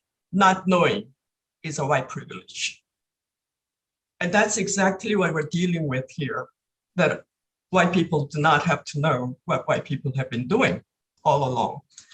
So I want to suggest that some kind of language or action item be added to the list of action items at the end, that US churches in particular study the extent to which white supremacy has played in the US foreign policy towards Korea.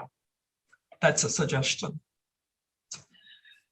Second, I want to very strongly suggest that we talk about genuine security instead of just criticizing militarism. Genuine security. What does genuine security mean? What should it entail? And third, I think we need to do some massive education in the United States about the US foreign policy toward Korea. Fourth, I'd like to suggest that especially for the US context, we make the connection between police brutality and militarism. Police brutality and militarism. Next, I'm going to make some, just like what Reverend Kim Hee-hyun has done, I want to just mention a few things that the PCUSA can do or is doing.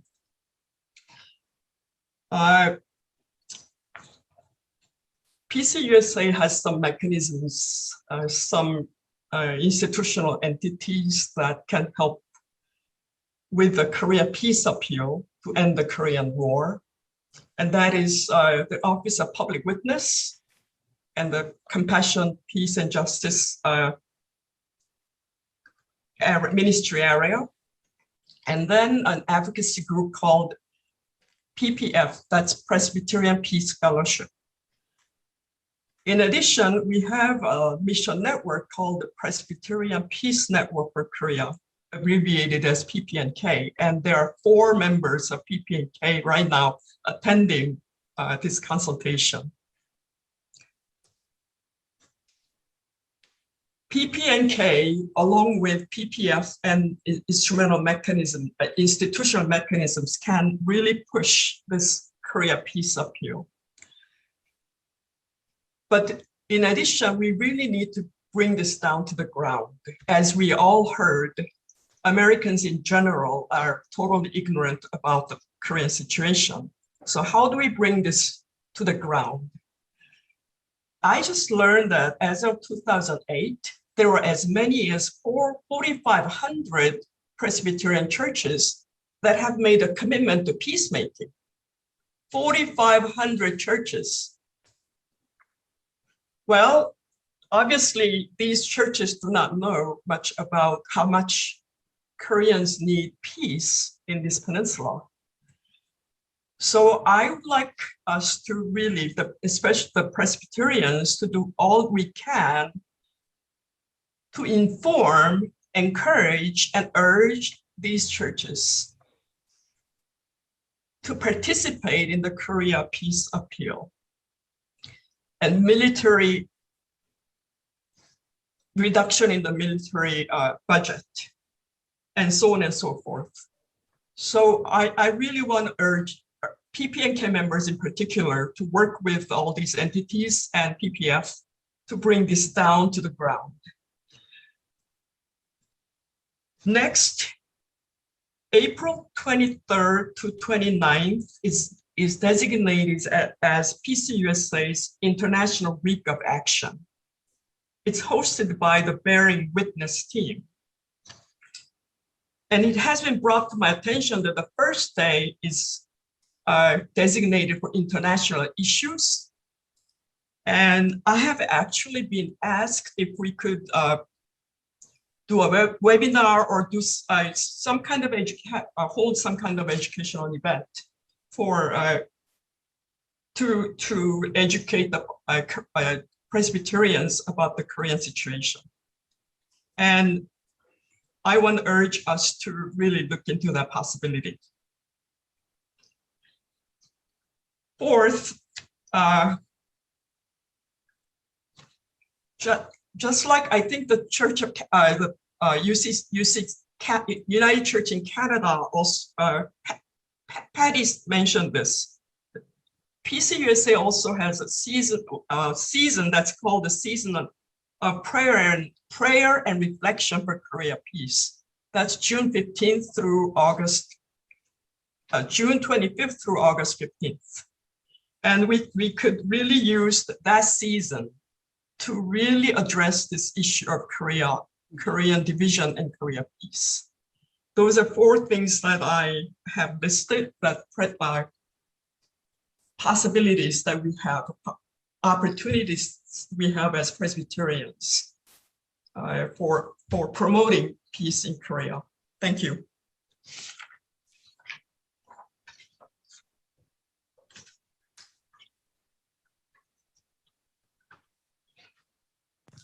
네, 매우 구체적인 계획 감사드리고요. 저희 NCC가 지난 2016년서부터 5년간 한반도 평화협정 세계 캠페인을 진행을 했습니다. 그리고 이 5년 동안의 세계 캠페인을 평가를 했는데 세 가지 중요한 평가가 나왔는데, 첫째로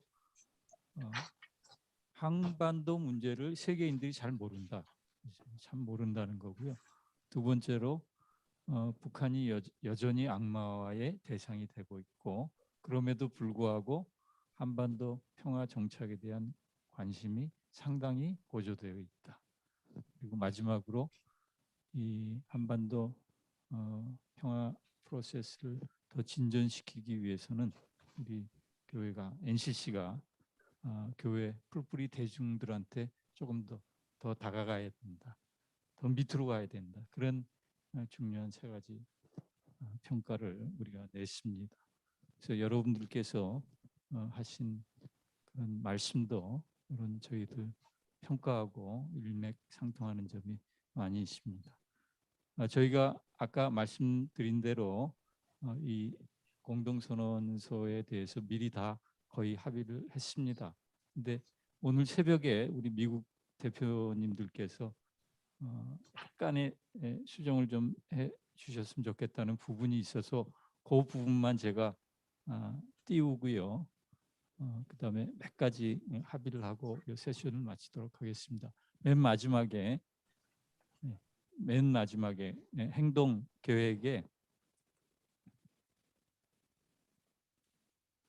네, 1번의 마지막 문장입니다. 지금 코로나 상황이 좀 엄중해서 저희가 맨 마지막 문장에 또한 코로나19 상황이 개선되면 한미교회가 공동 캠페인단을 구성하여 교회 방문 운동을 전개할 것을 고려한다. 이렇게 저희가 정리를 했습니다. 고려한다로 정리를 했습니다. 이게 교회 방문 운동이 교회 풀뿌리 대중들한테 다가갈 수 있는 가장 효과적인 방법이라고 저희가 생각하고 이렇게 했는데, 지금 코로나 상황 때문에 이것을 한다라고 당위적으로 받지는 않았습니다. 고려한다라고 받고요. 그다음 두 번째 2번에서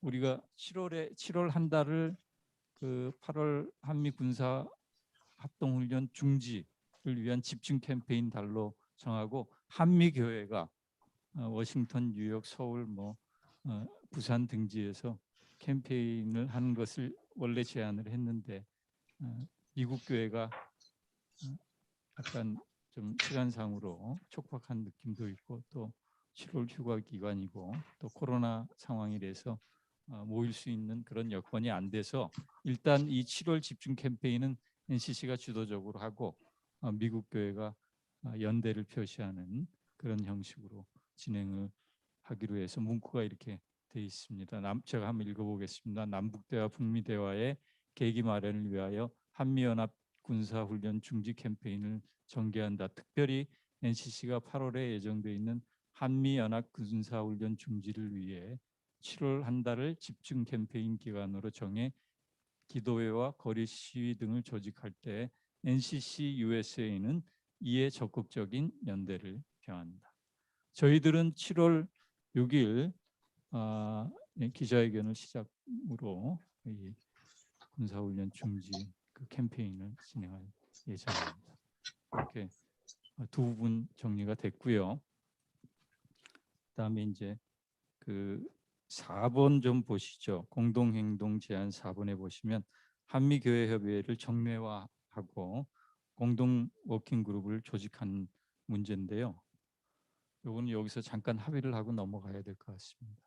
저희가 백그라운드에서 제가 말씀드렸듯이 맨 마지막 한미교회협의회가 2003년에 열렸습니다. 그리고 18년 만에 처음 열리는 건데 이래서는 한미교회가 긴밀하게 협조가 안 되겠다 하는 저희가 문제의식을 안고요. 최소한 4년에 한 번 정도는 한미교회협의회를 해야 되지 않겠느냐 하는 생각입니다. 그래서 오늘 한 한미교회협의회는 온라인으로 진행했으니까 조금 다음 모임은 인터벌을 좀 짧게 해서 여기 공동 제안 5번에 보면 2023년 한미교회가 공동으로 한국전쟁 참전 희생자 추모 기도회를 한국에서 가질 것을 제안을 했는데요. 이때 23년서부터 4년 단위로 그 한미교회협의회를 정례하면 어떨까 하는 생각인데 의견을 좀 얘기를 해주시죠. 짐 윙클러 총무님께서 한번 얘기를 해주시죠.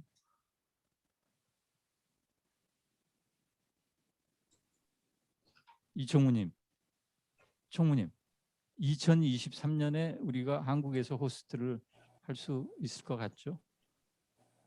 한미교회 협의회. 예, 말씀 좀 하시죠. 네, 지금 뭐 코로나 상황이 우리를 제한하고 있습니다만은 특별한 변화가 없이 상황이 좋아진다고 한다면 2023년도 좋고 2024년도 좋고 양년간에 저희들이 한미교회 협의회를 한국에서 초청할 수 있으리라고 생각합니다. 2023년은 특별히 정전협정이 70주년을 맞는 해이고요. 2024년은 한국기독교교회협의회가 창립 100주년을 맞는 의미 있는 해입니다. 양 해년 간에 저희들이 결정해서 선택할 수 있으리라고 봅니다. 네. 네, 그러면 2023년이 되든 4년이 되든 그때서부터 매 4년 단위로 한미교회 협의를 정례화하는 거에 대해서 짐 윙클러 총무님께서 잠깐 말씀해 주시죠.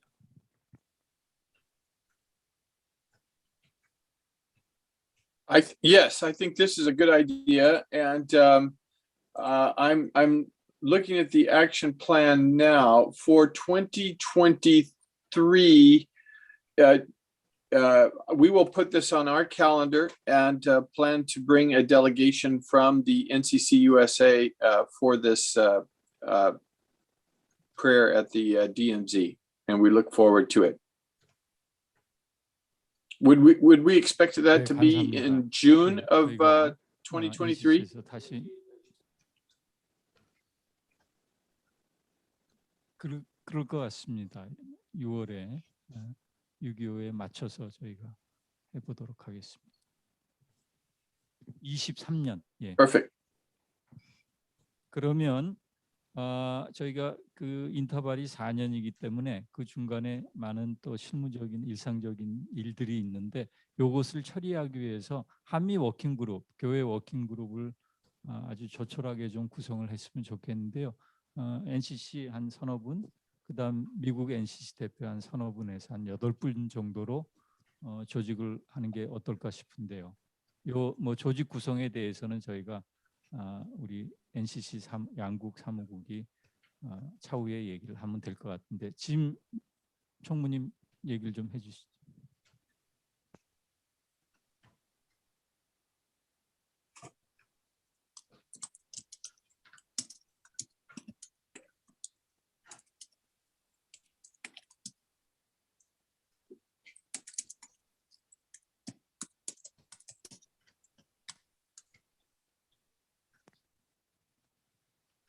예.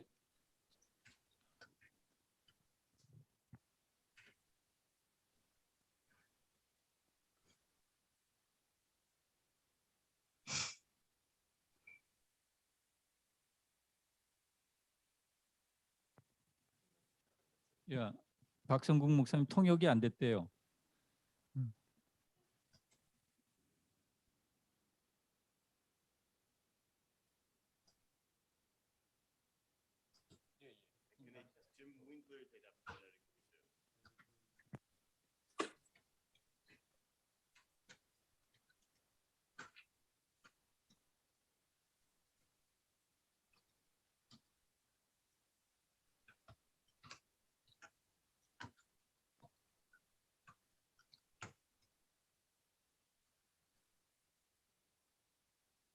Very good. I propose that we follow up then via email so that we can name those people, and we're looking at the consultation, if I understand correctly, for 2025, correct?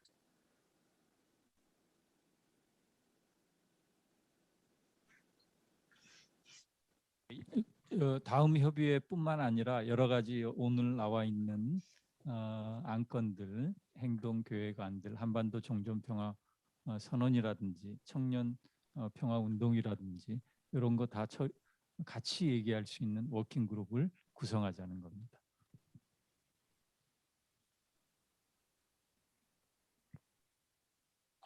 Wonderful. I will follow up with emails to the NCCUSA community so that we can name a representative to that planning team. Thank you very much. That's a wonderful suggestion.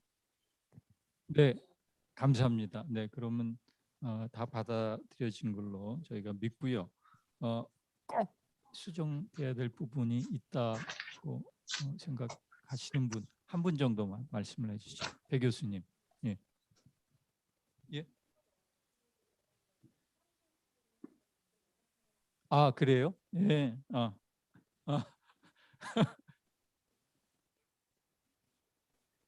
예. 예. 아, 그렇군요. 예. 우리 그 공동성명 선언서의 그 번역에 있어서 조금 문제가 있습니다. 우리 배 교수님이 그 워킹그룹은 한글판에는 있는데 영어판에는 없고, 또 우리 총무님께서는 1.5 트랙 디플로매시에 대해서는 한글판에는 있는데 영어판에 없답니다. 이거는 저희가 영어판 다시 교정을 해서 수정하도록 하겠습니다. 감사합니다. 한 분 정도 꼭 수정해야 될 부분이 있으면 말씀을 해주시죠. 여기 손을 좀 들어주시죠. 여기 없으시고 다음 화면. Thank you. 다음 화면도 없네요. 화면 없으면 없죠. 예, 그 외에 코멘트 있으시면 채팅방에 남겨주시고요. 우리가 어떻게 할까요? 큰 박수로 공동선언서를 채택하도록 하겠습니다. 박수 한번 치시죠. 자, 이제는 마지막 순서로 정희수 감독님께서 모든 참석자를 대신해서 마무리 정리를 해주시고 폐회 기도까지 해주시겠습니다. 그 전에 오늘 협의회를 위해서 진짜 보이지 않게 수고해 주신 분들이 많습니다. 우리 그 노예민 목사님께서 실무 총책을 하셨고, 우리 최우기 목사님께서 언론 담당 등 많은 일을 해주셨고, 저 뒤에 보이지 않지만 기술실에서 우리 김진수 청년, 그다음에 박찬영 EYC 간사님 있습니다. 두 분 감사드리고, 우리 네 분 위해서 크게 한번 박수를 해주시기 바랍니다. 네, 정 감독님.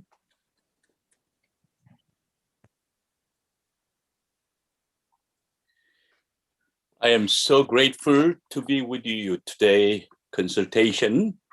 I give thanks to God in this significant partnership and such a strategic conversation.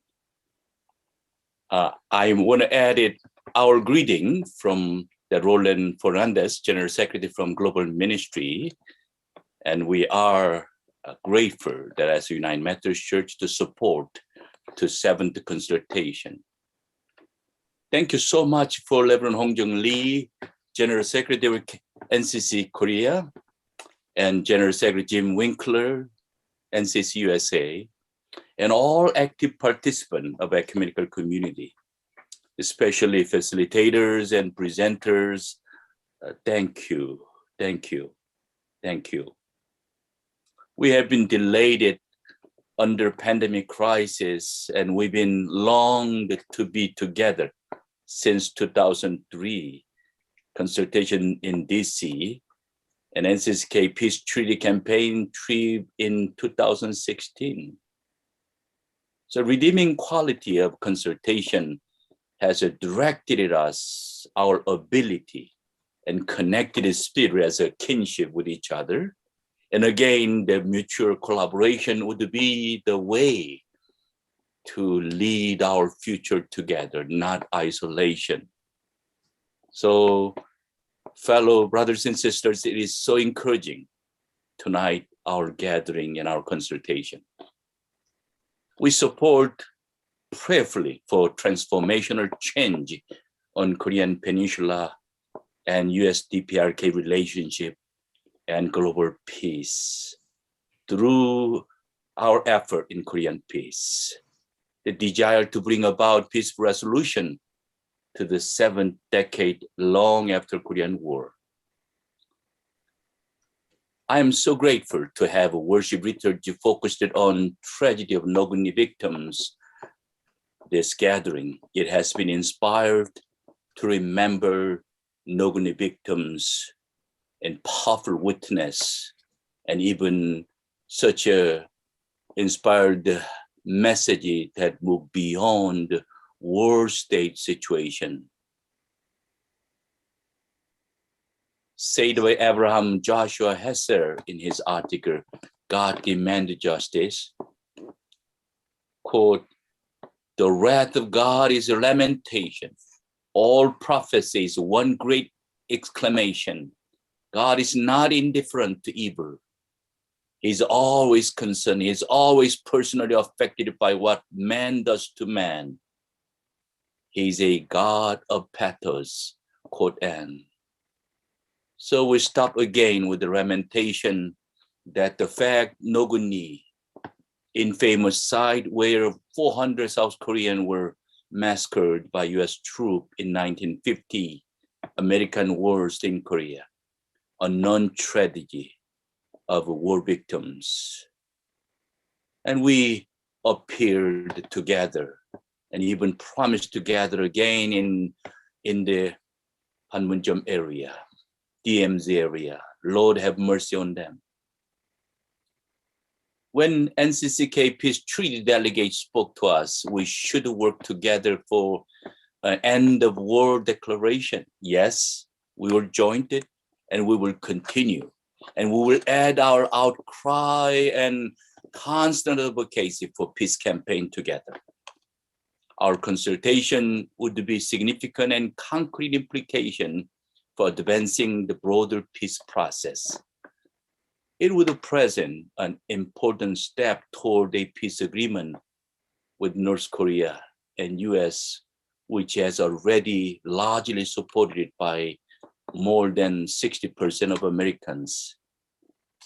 As NCCK and NCCUSA has a ecumenical partners in Christian faith movement come together, we come again for seeking healing and reconciliation.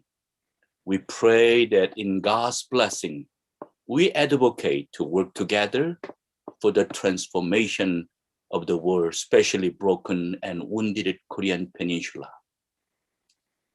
Already many NGO and peace network like Women Crossing DMZ and many others work to the practical steps toward the peace. They raise the voice and advocate to work toward Korea peace urgency. So we, both NCC and churches in the world, can expand our solidarity with the global community and beyond through our common strategy. We need to encourage more young people, their solidarity among that all, especially Korea and US, embark more peace movement as a movement of peacemaking. Most of us do not know the answer to one of the most important questions, namely, what is our tomorrow in Korean Peninsula?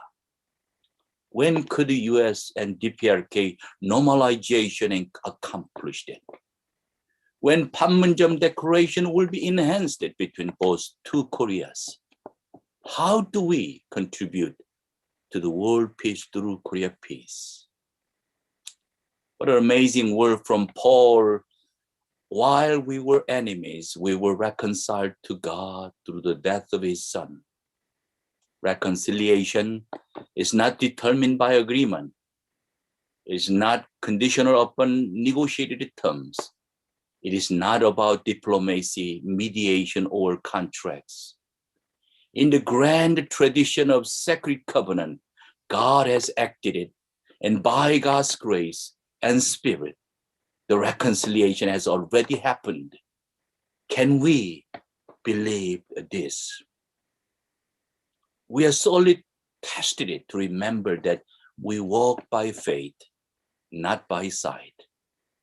So as a people of prayer, we pray for peace, but we too often give to doubt and frustration. We believe our hearts, but we can deny what we see with our eyes. So I thank you again tonight, and both Korea and US, and also Canada, and all of you for this courageous commitment. Not just simply talk, but we felt deeply this is an urgent issue. This is not only Korean Peninsula, but a global issue. We say this is a real humanity outcry. So we plead to God and God's justice and peace. Thank you again for all of you who make that possible in tonight's gathering. It is too late, quite a bit here, and over 10, 11 o'clock in the night time here, but we give thanks that this, our covenant and our relationship, our celebrative future, yes, our courageous commitment, we can boldly move so we can answer to the peace as a God's reality. Let us pray. Lord our God, we thank you for giving us your love, for you letting us draw near to what is right and good. May your spirit penetrate everywhere, especially in Korea and US in this moment. So overcoming what is false and helping people everywhere to understand the true nature of your justice and peace. Guard us on all our ways. Protect us when our bodies and our lives are worn down. Grant us your help, especially such a long-delayed peace in Korean Peninsula. Help government workers in everywhere so they can answer your justice and your peace. In the name of Jesus Christ we pray. Amen.